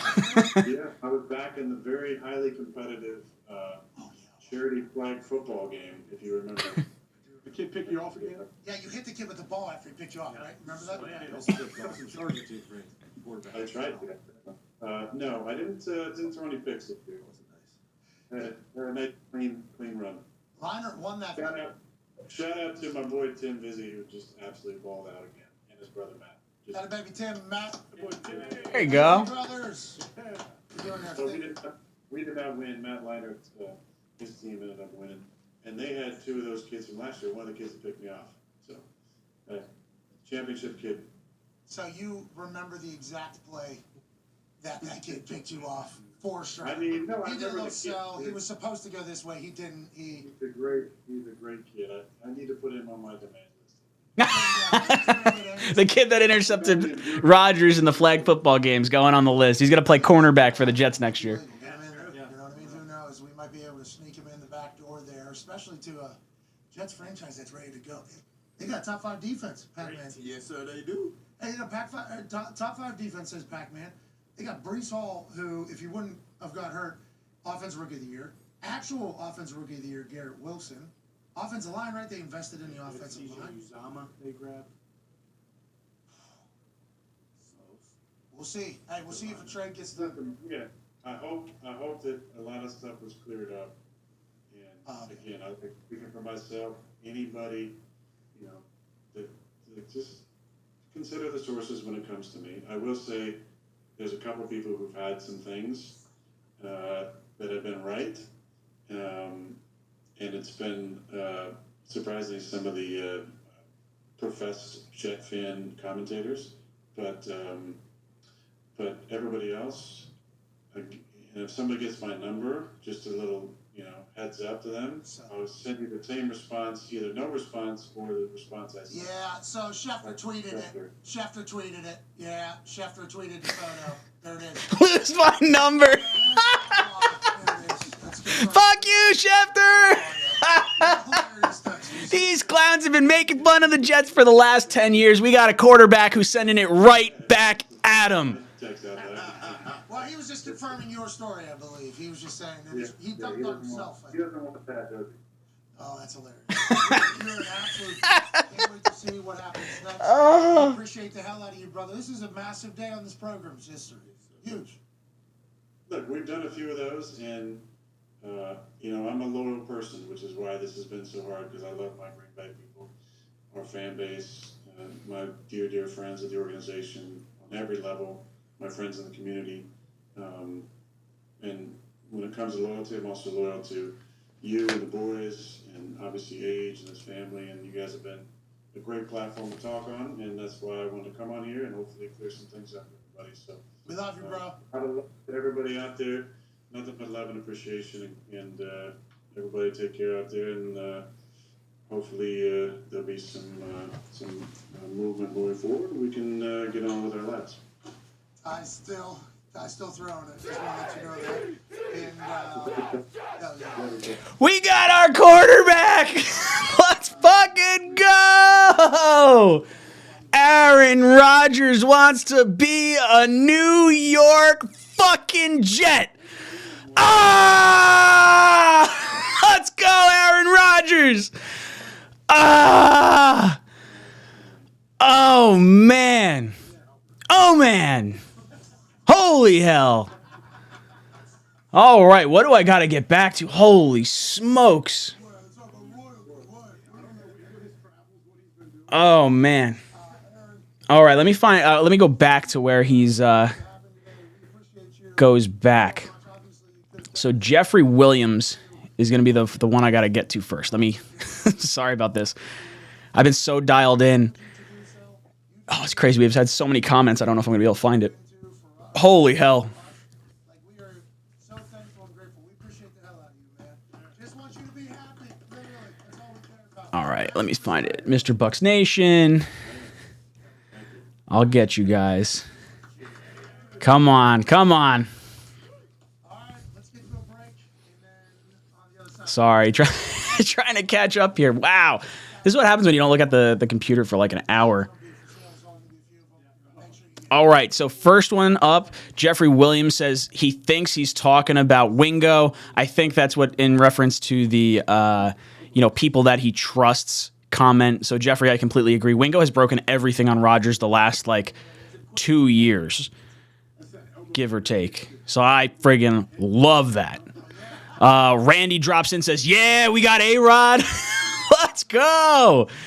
Let's friggin' go. Let's pull it up.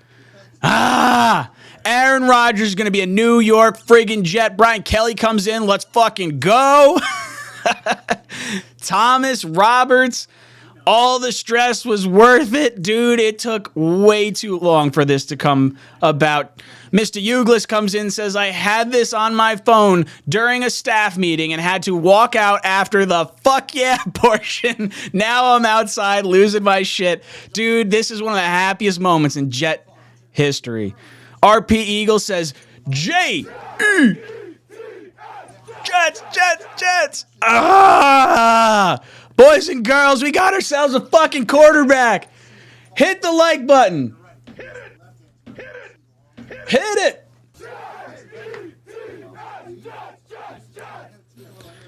Mr. Bucks Nation, congratulations, man. I think this will really pay off. Obviously, they got Tom Brady won a Super Bowl. Dude, thank you so much. Hopefully, we get ourselves a Super Bowl here. I think it's going to happen. NYC Superfan says, I'm holding up my track practice to see your Santonio Holmes celebration. Dude, I'm like... I did my discount double check, like hopping around the office. So that was my celebration. Matthew comes in, says, I'm at work and had to sit in my office to watch the show. I had goosebumps when he said he was 90% retired until he saw the Packers talking. As soon as he started saying the Packers were talking and he was irritated and this narrative changed, oh, dude, I knew he was coming to the Jets. This dude's friggin' motivated to all hell. If you think he's retiring on the field for $110 million over the course of these next 2 years, I think there's a chance we may get him for more than these 2 years. This guy is pissed off. He wants to win a ring, and I think Jet Nation is going to fucking love this guy. Lose my number is what he tells Adam Schefter. The same reporters that have been dragging the Jets through the goddamn mud for the last 20, 30, 40, 50 years. Us Jet fans finally have a quarterback that feels the way we feel about our damn team and about the media. I love what Aaron Rodgers is bringing to this team, and our fan base is fucking going nuts. Dick Chimney comes in and says, all right, time to show my picture of the shirt I'm wearing on stream. So yes, I do have that queued up. I have it right here. This is what was sent to me earlier. Let me see if it'll pop up. Come on. It says, dropping dines and suck it signs. I love it. This is an all-time great shirt. Suck it, Adam Schefter. Aaron Rodgers is going to be a New York Jet. We got our quarterback. Moose City drops in, says, I said he'd announce it. I love it. I love it. Oh, my God. Ryan S. comes in. Ryan S. says, most surreal 1 hour I have been a part of. My favorite quarterback of all time is going to be a New York Jet. Tears are flowing. Dude, I've got like stress tears coming down my eyes. This was one of the coolest fucking things I've ever had the chance to be a part of. Kwang Lu comes in. Thank you so much for the super chat, dude. Much appreciated. Who else we got in here? We got Rags Morales. He comes in and says, I'm sipping with you, Ryan. Let's go.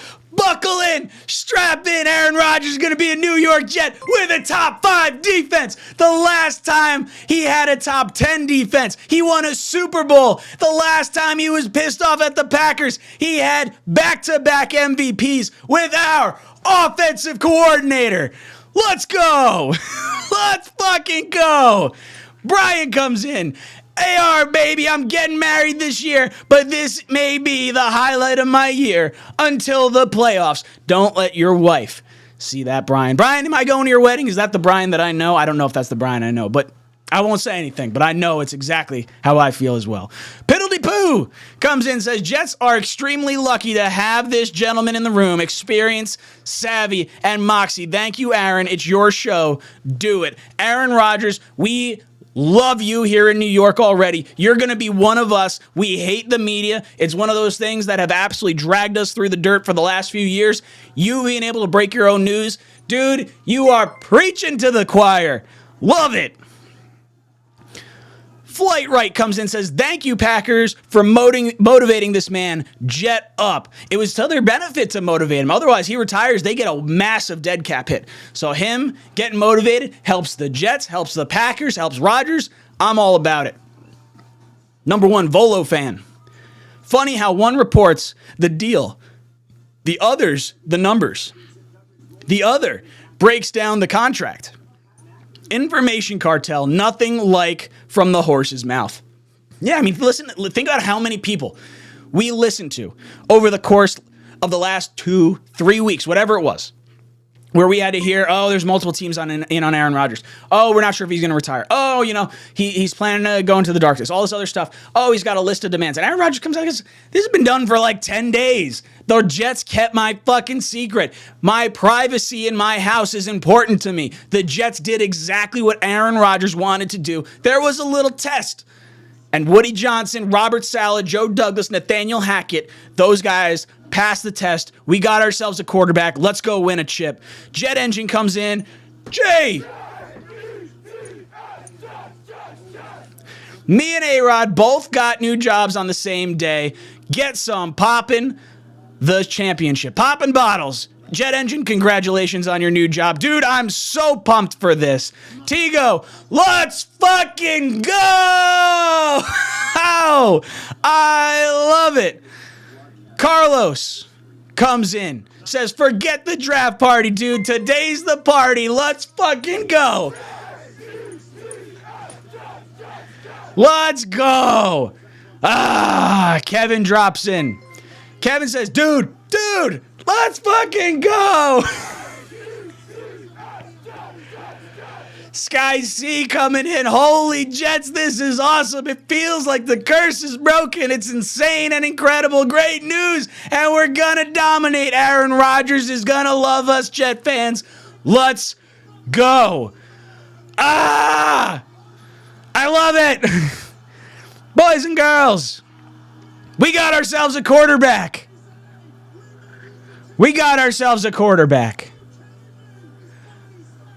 I want to announce a few people. Jonathan Carson. We got Rafi Sanders, Gerard Juarez, Scott Fisher, and Carlos Montecillo. Thank you so much for joining the channel.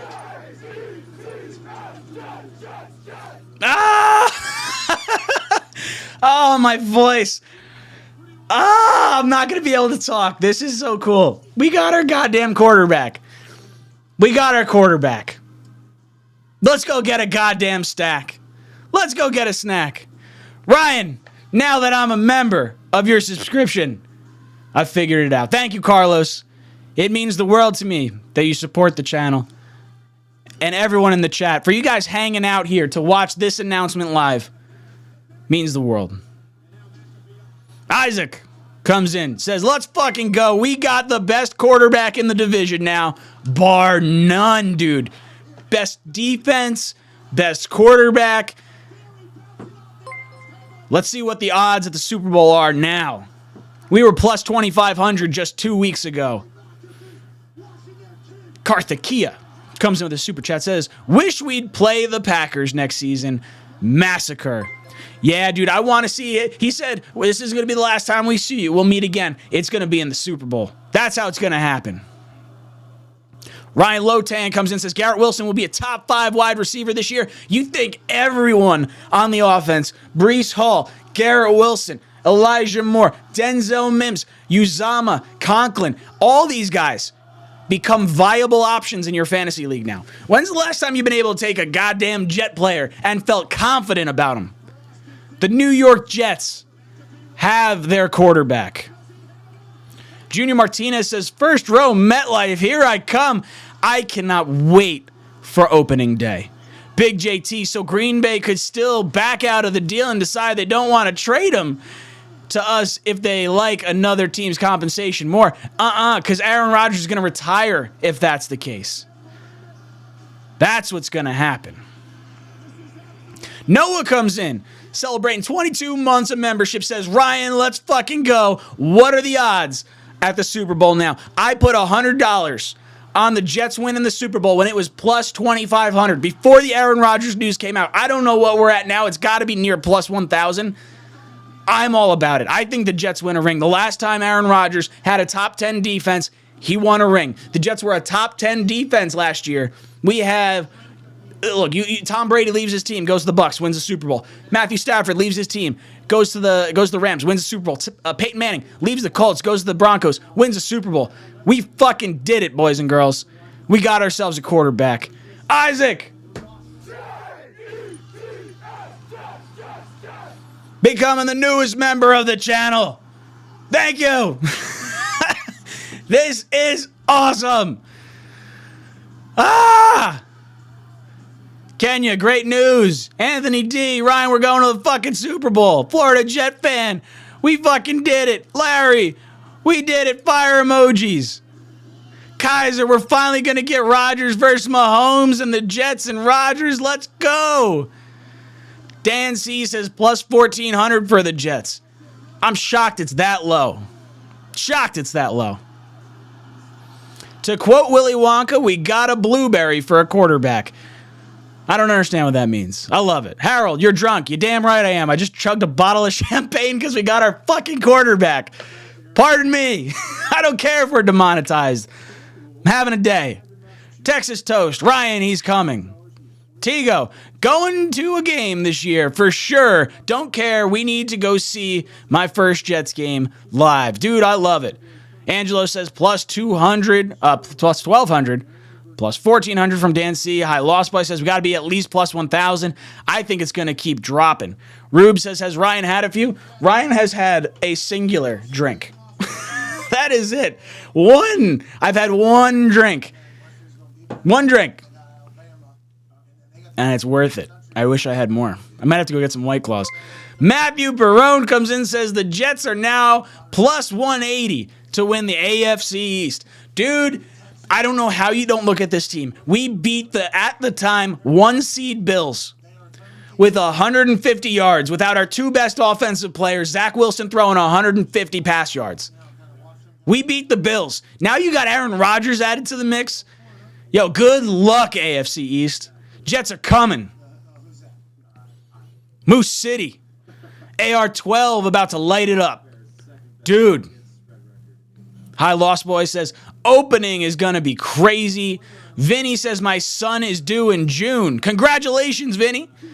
And I'm so glad he will get to start his life with Aaron as his quarterback. My boy will only know the winning Jets franchise that is turned around as of today. Let's fucking go. Hey, Vinny, you know what you should name your firstborn? Aaron. Hey, Aaron. See if the wife will go for it. I love it. Mark, can you smell what the Jets are cooking?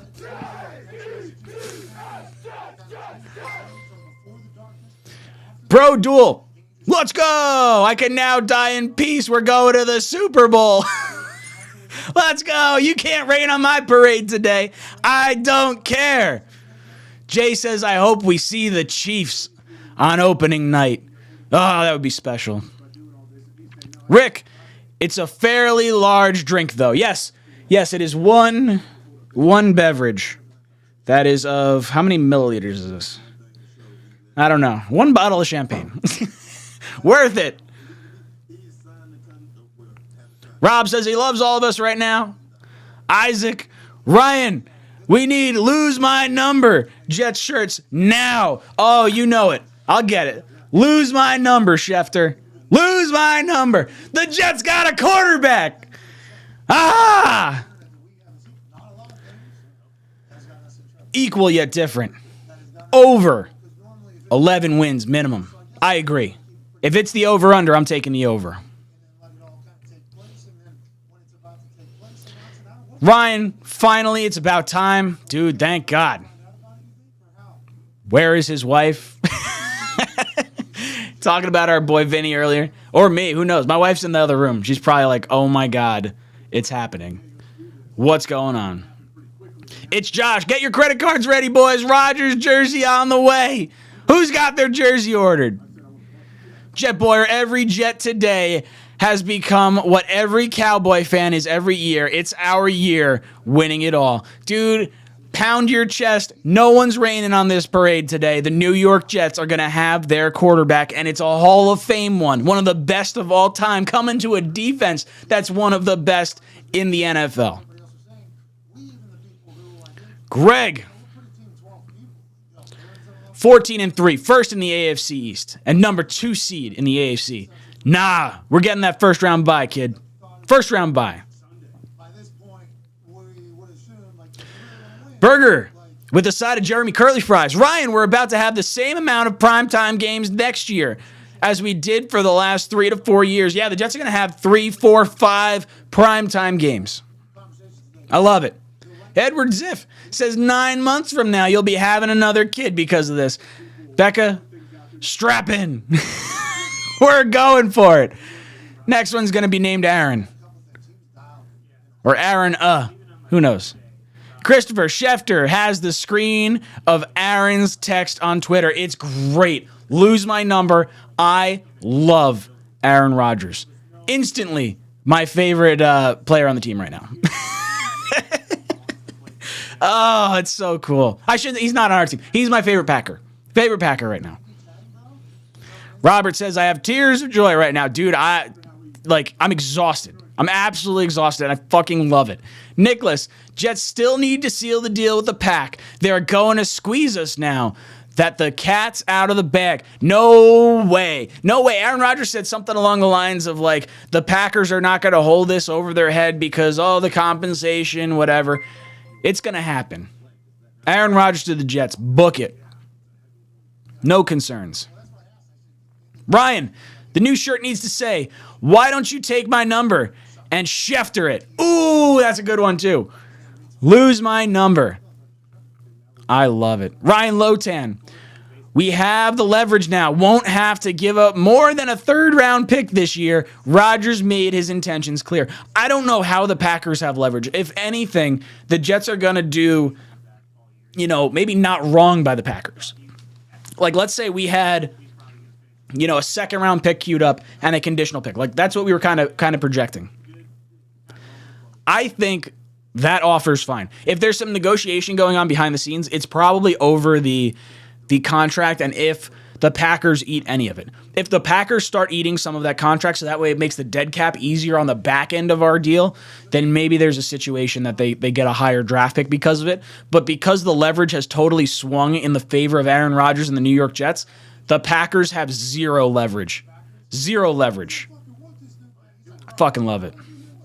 Jason, this year that we'll finally defeat the Eagles. I hope we beat them in the Super Bowl. Dude, I hope we beat them twice because we play them in the regular season too.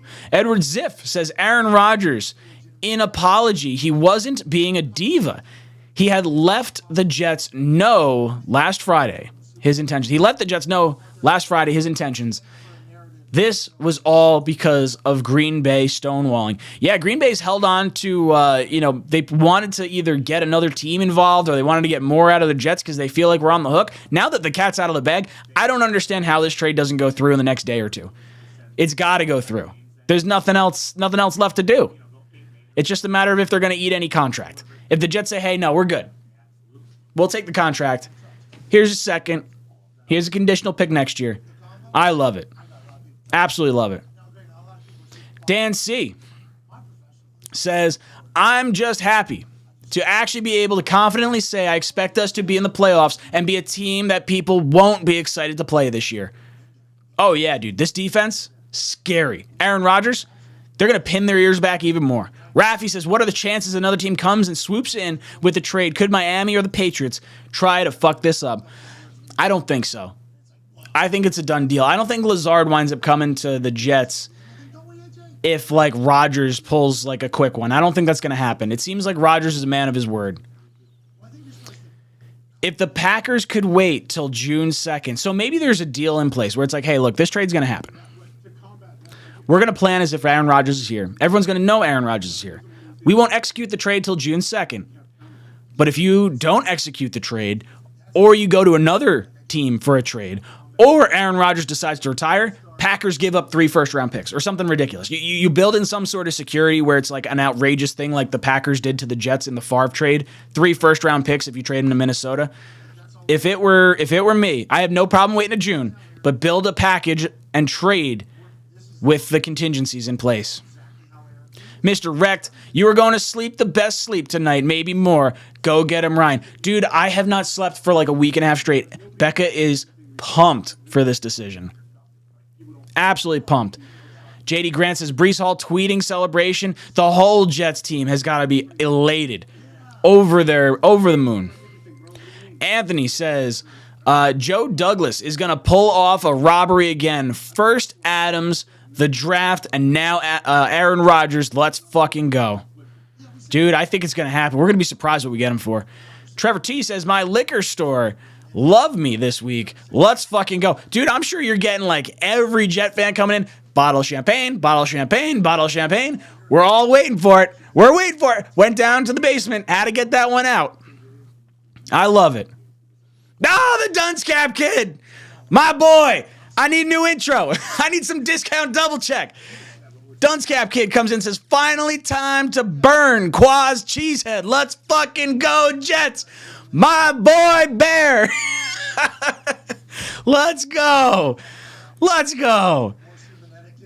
Dunce Cap Kid's wife is a Green Bay Packers fan. She's an Aaron Rodgers fan.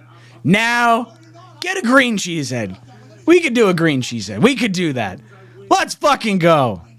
Let's go. Okay drops in. Says, dude, I just quit my job, bro. We got A-Rod. I love it. I told my boss yesterday, I was like, yo, if this happens while I'm in this fucking meeting, I'm going to discount double check all over you people. I'm going to be so... I was like, I apologize in advance. I apologize in advance. Chipster, the rumor I heard was that they want to add an escalator for the picks like Stafford. I'm fine with adding an escalator, but if there's a situation where they think like, yo, Rodgers and the Jets have every bit of leverage, Joe Douglas may not have to give it up. He may not have to do it. Zach, he's a Packers fan, says, here, tell y'all what y'all will have a legit chance next year with that defense. Number 12 is the fucking truth. Y'all find out about it. Dude, we feel like we have a chance. I never, every year, my pick'em league. I've run this pick'em league for 4 or 5 years now. Every week, I pick the Jets to lose. Every week. Because I choose to have one more place higher in my pick'em league, and I'd rather be pleasantly surprised when the Jets win. I have picked the Jets to lose every fucking game for the last 4 or 5 years in that pick'em league. I put $100 on the Jets winning the Super Bowl. Let me tell you how confident I am. That's how confident I am. Let's go. Let's friggin' go. Rick drops in, says, glass of Pinot Grigio for me. Maybe the whole bottle. I got a bottle of wine downstairs. I got some White Claws. This party's continuing the rest of the day. We may end up doing a Talking Jets panel tonight. I'll talk to O'Leary and Greenbean, see if we get this going. If we do, it's going to be off the chain tonight. It'll be absolutely wild. Robbie drops in, says, Rodgers was super respectful to the Packers fans and seemed genuinely wanting to come play for the Jets. Let's go, Jets, Jets, Jets, Jets. I completely agree. That was a beautifully said, farewell from Aaron Rodgers to the Green Bay Packers fans. I thought he was very honest. I thought it was awesome the way, it all unfolded. I thought he handled it very professionally. The lose my number for Adam Schefter was just amazing. The reaction, like from McAfee, from Hawk, from all of us in the chat, holy hell was that awesome. That was really cool. Taco Man, Rodgers never calls her. I don't know what that means. That's all right.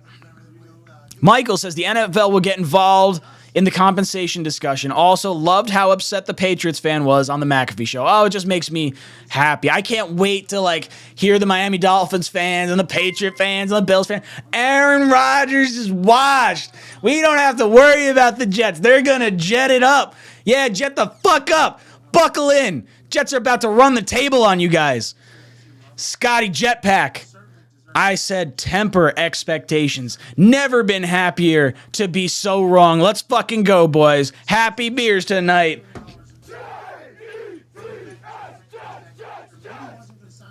I love it. Jet Fuel says, wow, I was driving back from Vegas and I missed this after a week of agita. Ah! Dude, we're all in this together. This is awesome. Sneakers to boots. The Mark Murphy interview comments really got underneath Rodgers' skin. All the motivation, Rodgers, to stick it to them and the NFL. This is the guys that are really good. They find something that drives them and that motivates them. They are going to take it. This is going to be like Brady getting suspended 4 games and then taking his team to the Super Bowl and beating the Falcons. That's what this feels like. This is a pissed off Aaron Rodgers, and I want it no other way. Say says, let's get ready to rumble. Joe S.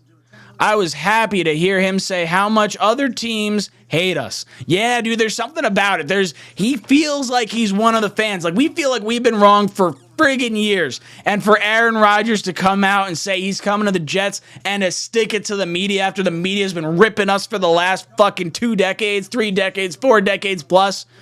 This guy's one of us. GSD Mickey says, this is unbelievable. Hopefully Zach learns from the best. Go Jets, baby. Fucking love it. Jordan comes in, says, double AA. Like Aaron Rodgers' name, boy. Thank God Zach can take a fucking seat now. Dude, the best thing is that Zach gets to sit down, have a little reset, and the Jets get to win some fucking football games. Rick says, being I live in Florida, I'm getting creamed by Fins fans. It's okay. They're all jealous. Oh, yeah. Hey, guys, we just traded for an older version of Jalen Ramsey. Yeah, I'm sure we're going to do all right over there. Oh, yeah, we signed the Jets' backup quarterback. Oh, that's great. You got a quarterback that can't friggin' stay healthy in Tua. You got another one that can't stay healthy in Mike White. Love me some Mike White. No problems. But you got 2 quarterbacks that can't stay healthy. The Jets got a guy that's played every game for the last 5 years. They're concerned? You're damn right they're concerned. Trey Yoder gives a membership. Duncan McLean becomes a member. I love it. He is just like Favre. Glass house. Sorry, Scion. Get yourself out of here. We need another Talking Jets panel show tonight. Let me reach out to O'Leary and Greenby. I know Greenby had said yes, but I don't know what they got going on. Let me follow up with them. But if you guys see a thumbnail pop up, we're gonna get rowdy tonight. Jet fans need to celebrate. Edward said, I'm in Florida. I'll crush the fish at the bar this season. We're going to be the most obnoxious fan base in the world. We've had this angst pent up for way too long. I want a goddamn playoff run. I want a goddamn Super Bowl. Steven, I don't think it's crazy to say Green Bay will make the playoffs and the Jets won't, said Colin Cowherd. Yeah, okay, Colin Cowherd's trying to get a hot take so that way he gets blasted all over the place. The AFC is loaded. The AFC East is harder than the NFC North. That's all fair. The Jets, if they miss the playoffs with Aaron Rodgers as their quarterback and the team they have, there was either a horrible injury that everything went wrong or, something just absolutely nuked something else. Like that, there's no way the Jets are missing the playoffs. Cowherd is a fucking clown. Radams Prime. Oh, man. I wonder how Mike White cultists are doing right now. Dude, we got to bring back Mike White. We got to sign him. He's the future. You can't go after the long shot in Aaron Rodgers. That's all I've heard. Sean, Jordan Love, get ready to join us in 12 years. Yeah, right? Matt is going to be as drunk as you. He's drinking his bubbly. Dude, I'm sure Matt's having a blast over on his stream right now. He's having a great time. Oh, O'Leary. Yo, Matt, we got our fucking quarterback. We doing Talking Jets tonight? O'Leary, let me know. Matt. Bubbly, we got a fucking quarterback. No, he's coming in. He's coming in. Let's see what we got. Holy hell. Let's see if we got O'Leary coming in. O'Leary, let me know. Oh, he's coming in. All right. O'Leary, give me 1 second. Let me get the double panel pulled in. Give me just a second. This is how the game goes. Everybody's worried about his reps, his experience. He's got to wait a year. It's like, Matt O'Leary!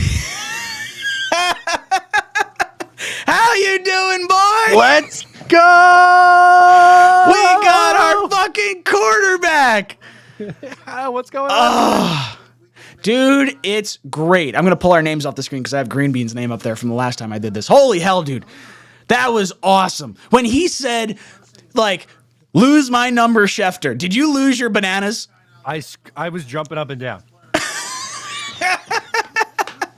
Dude, that was so cool. It was like, dude, we've thought it's going to happen. We've been on the edge of our seat for a fucking week and a half, 2 weeks. We've been nonstop streaming, and to hear him finally say it and say it the way he said it, like, it scared me when he said 90% retired, 10% wanting to come back, and then he finds out all this stuff's being said about him being traded and shopped and all this stuff going on. Screw it. The Jets got their fucking quarterback. Matt, talk to me. I can't believe it. I can't believe it. When he initially said, I'm going back through the reactions, and we initially said today's not the day for the announcement. The decision. I lost it. I was like, Yeah. get him out. We got to wait again? Yep. Unreal. Oh my God. Holy hell. I'm losing my voice. I was already starting to get sick, and I'm like absolutely over the moon right now. This is the coolest fucking moment in Jet history that we've had. Like, we have a quarterback. We've got a top 10 defense, top 5 defense. We signed Alan Lazar. We got his guy. And now all of a sudden, the Jets, I don't know what the odds are right now. We got to be close to plus 1,000 to be a Super Bowl, contender, I would think, at this point. Have you seen any odds pop up? I haven't seen any movement yet.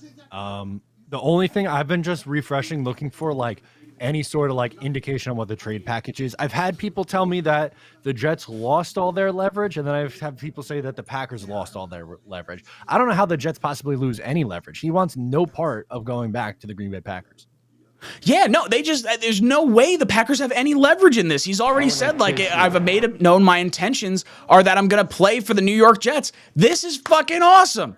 Ablab, dropping in with a $50 super chat, Ablab. Ablab says a pissed off Aaron Rodgers in the best city in the world with JD, the card shark, and the young core. We are winning the AFC East. Ready, gangrene. Let's effing go, Ablab. You're the fucking man. Matt, you think we're winning a Super Bowl? Let's go. I got to get my future in right now, actually. I got to get my futures in this minute. Immediately. Gotta have it. Okay, put all your bets in now, baby. Go to the bank. Andrew says, I'm taking off tomorrow. Fuck work. I'm getting hammered tonight. This is the closest thing that we've had to like a Super Bowl parade since probably the Super Bowl parade. I feel like it felt great having the draft, but actually getting the quarterback and knowing this guy's like, he can contend with every other quarterback in the league. Incredible. I'm at a loss, dude. I can't believe it's real. I saw you were still alive, and I just wanted to come in and see how you're doing. I saw you had you were drinking, so I was like, "Oh, good. This is a spot for me." So I wanted to come in, do my quick appearance. Yeah, I don't know what you want to do. If you want to go live later, I do have another show at 9 because usually I do that on Wednesday. So I don't know. Let me know. Let's shoot a text. Well, let's go in the group chat. You, me, and Green Bean talk it out. Let's figure out what makes sense. If it does, it doesn't. We'll figure it out. Either way, we're gonna have a blast. Sounds good. I'm going to continue drinking and have the time of my life. You have a good rest of your stream. Go Jets, baby. Let's go. Oh, Larry, boys and girls, this is beautiful. Oh, this is amazing. This is honestly amazing. I love it. Robert Salad dropping in says, we're going to get the deal done. I love it. Duncan, sir, take a deep breath and blow into this tube. Put your hands behind your back. I'm not driving anywhere. You're out of your mind. 500,000 people watched his announcement and watched Jet fans lose their goddamn minds. This is friggin' awesome. Phil Adams, or Harlan says, Phil Adams saw his latest tweet, or saw his latest video. He's still sick, getting better, but still coughing a lot. Are you talking about me? It might be me. I might be coughing a lot. Joe S., we're plus 1,400 on Bet Rivers, Bet MGM, and DraftKings. So we were plus 2,500 just last week when I threw $100 on it. Keith Chowdhury. Let's fucking go. Giants ain't relevant no more. It's our city. Let's start stacking some wins. Let's start stacking wins. Jet up. What happened? Did we get him? And for what? So we didn't officially get him yet, but he made his intentions known. He wants to play for the New York Jets. AS says, I don't get moments of happiness like this from my sports team. So happy. New York Jets and West Ham United fan. Let's go, Gang Green. Dude, soak it in. We don't get many moments like this. Gabriel, Ryan, you need to be the new fucking fireman head, but with but with some kind of chicken. We need Ryan leading the charge. Nah, I love Fireman Ed. Fireman Ed's our guy. He can lead the charge all he wants. I'll eject people with the chicken on YouTube, though. That's fine. I know my role. Andrew drops in, says, I'm pouring Roundup in my lawn into a Jet symbol for all those fucking Finns fans in my neighborhood. Eat crow fuckers. Dude, I love this energy. I think Rodgers, 20-1 is the bet. Just saying, I got $25 on it. Dude, I threw $100 on it. I don't bet on the Jets to win. I bet on the Jets over last year. I felt super confident about that. And I'm saying, look, don't bet anything you can afford. Like, you can't afford to lose. I'm not saying that. But if you can afford a few shillings, throw a little bit on the Jets.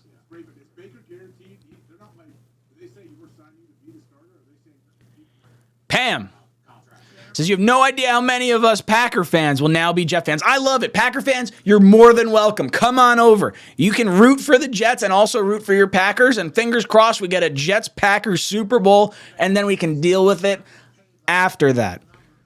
I love it. Dark Soldier says, Kansas City plus 600. Cincinnati, Buffalo, Niners, and Philly plus 900. And the Jets and Cowboys are next. As we get more and more players, those numbers will start to shift, I believe. Or as more and more contracts get signed, we'll see that start to shift. Big Frank says, how many primetime games do we get now? I think the Broncos got 5. I'm pretty sure that's how that all shook out. Kevin drops in. Says, will you place the bet now? Kevin wanted me to place a bet for him. It was a substantial amount of money. And I told him, no, Kevin, I'm not placing that bet for you. Because one, I'm not gonna do that because I'm gonna have to pay the taxes on it. And two, you got to find a way to bet. Can't go through me. Trevor T upgrading his membership and also gives away Trevor T upgrades to the first class. Trevor T, I'm going to add you to the ending slide. It's not going to happen after this stream, but it'll happen. You'll see it after the next stream that we end up doing. But thank you so much for becoming a first class member of the Jets Talk 24/7 family. And then you got Jet Engine dropping in, gifting 5 Jets Talk memberships. So welcome to the channel, Mr. Pickle Pants, Jesse P, Hank G, Braden, NZL, and 19 NY Jet 69. Make sure you drop some JETS in the chat for our newest members.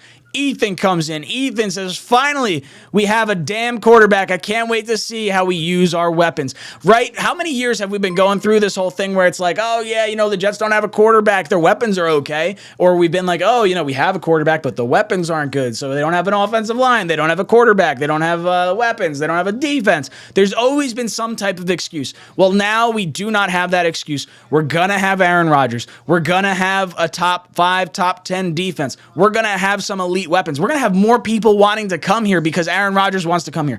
Check it. We're going to have, Calais Campbell might take less money. He may want to come here as defensive tackle. I love what just happened with the New York Jets, and I think the Jets are set up to go on a fucking run. You got a pissed off Aaron Rodgers? Let's go. Dick Chimney's Burner says, be careful with odds. It's also based on liability of sportsbooks. have a particular bet. Odds get worse as people bet on whether or not the real odds are better or worse. Yes, so basically what happens is when you bet on a team, Vegas will change the odds based on how many bets are flowing in and how much money they may have to pay out. So it's not necessarily that the Jets are the favorites to win the Super Bowl, but people assume they are the favorites, and that's why the odds keep dropping lower and lower, or better, and they get better and better as it goes on. I love it.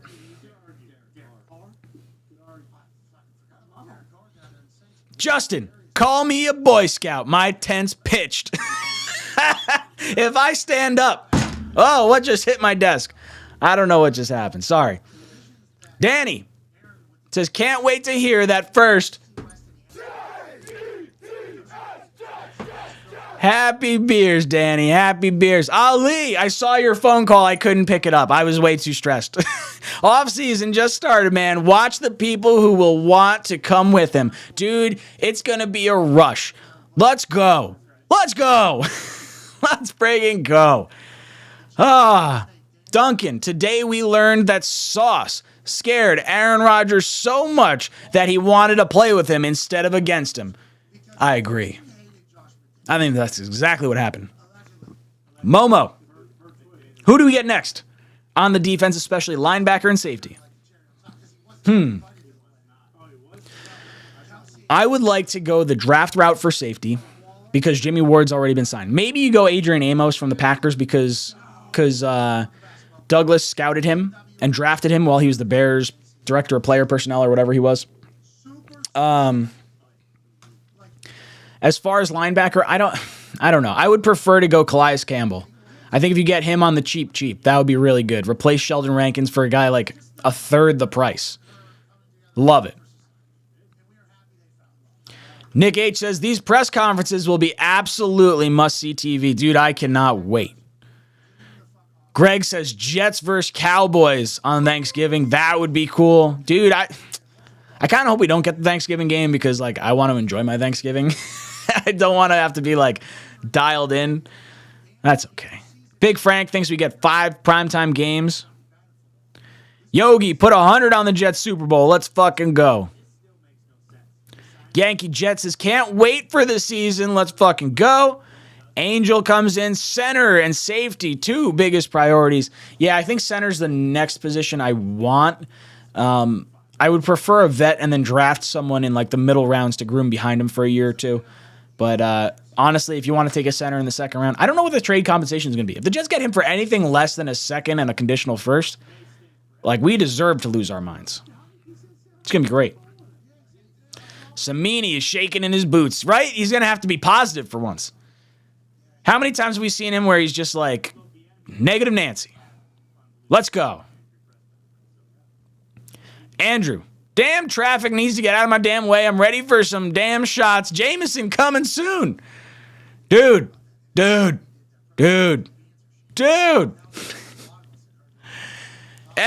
Dunn. Slow your roll. 53-year-old Jets fan here. Playoffs guaranteed, I think, but Super Bowl, everything has to go right, barring injuries. We get a shot. Let's fucking go.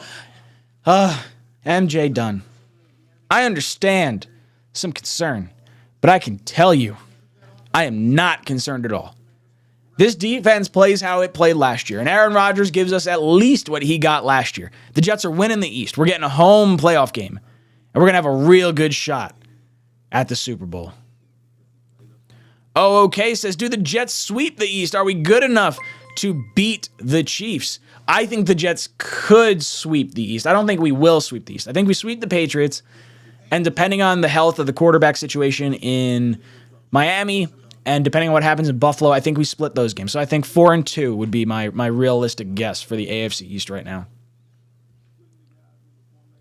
Don't know if it was said, but the Jets are now plus 800. Oh, man, the money's rolling in.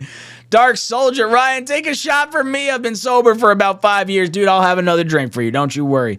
I got none up here with me, but I'm going to, after this live, I'll have a few. Harlan. Maybe part of the deal will send over a receiver or 2. Packers need wide receivers. I think Corey Davis could be in that package. Yo, it's Vin says, no more Jets tax. We're getting Rodgers. Discounts now. Dude, talk about exciting. Pumped. JED for Prez. Oh, Greenie's having a pumped celebration. He's got a bottle of wine, bottle of champagne. There you go, Greenie. Jed for President says, Mike White, who, Ryan? Exactly. Who cares about Mike White? I hope you suck in Miami. Duncan. We need the compensation and cap hit to figure out how soon we can get some free agents in here. We'll start collecting them. We'll get stuff in principle. Ryan, I wish it was August already. Me too. Trevor T just bought stock in my favorite liquor store. Right? It's all going to go up. Edward saying discount double checks. Yeah, as soon as that happens, just discount double check. I don't even know if he's still sponsored by them. I think it's Mahomes now. I love it. Dark Soldier, Aaron headed to New York is the best thing that could have happened to Zach, to be honest. I agree. Gives us a chance to maybe develop him. Put him on the back burner for a little bit. Let us go for a ring while the rest of the team develops. Love it. Twisted. This is true. So let's see. What are you talking about, Twisted? Other teams will be more scared of losing to the Pats. Do the Pats? Besides, Hackett likes to run the ball. Yeah, I think we're gonna dominate on the run game, and they're not gonna have any ability to like favor going after the run because Aaron Rodgers will go dice him up with the pass. I love it. Phil Adams says Hall of Fame game, Hard Knocks, primetime games. Jets gonna ice NFL TV all year, dude. It's coming. The Jets are gonna be the talk of the town this year. It's gonna be the talk of the offseason, the talk of the draft. I can't wait. We had a home run draft last year. You're talking best all-time draft, possibly in the NFL.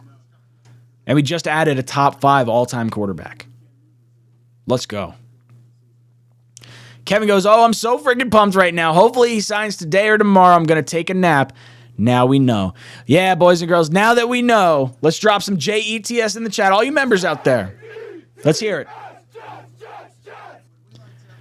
All right. Now that we've hit that point in the show, I'm excited. I'm exhausted. It's been a long last few weeks, few days here. So I'm going to go hit the mental reset button. I'm going to go talk to Matt and Green Bean. I'll see what we wind up doing tonight. We may be having another Talking Jets panel. We'll see what happens. Boys and girls, we got ourselves a quarterback. The New York Jets are coming for the chip. This is Jets Talk signing off. JETS! I think every single person in this locker room is a competitor at the highest level. So, yeah, when you feel as if your backs are against the wall, you never have to feel like you got to do it by yourself. Unbelievable throw. Under pressure. Sacked by Quentin Williams. Right sideline, Usamas got it. You look to your left and your right, you got guys out there with you that our whole point is to help each other. This one to Mims.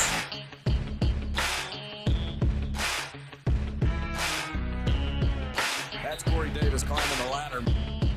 To be able to go out and lead these guys, just to know how hard these guys work and how important it is to them, and then you get that chance to lead them. Everything that happened that needed to happen for us, it almost felt like kind of like a sign, like get like a second chance almost. Gets extra pushes, running left. Maybe a little extra life to breathe into the locker room. Touchdown Jets.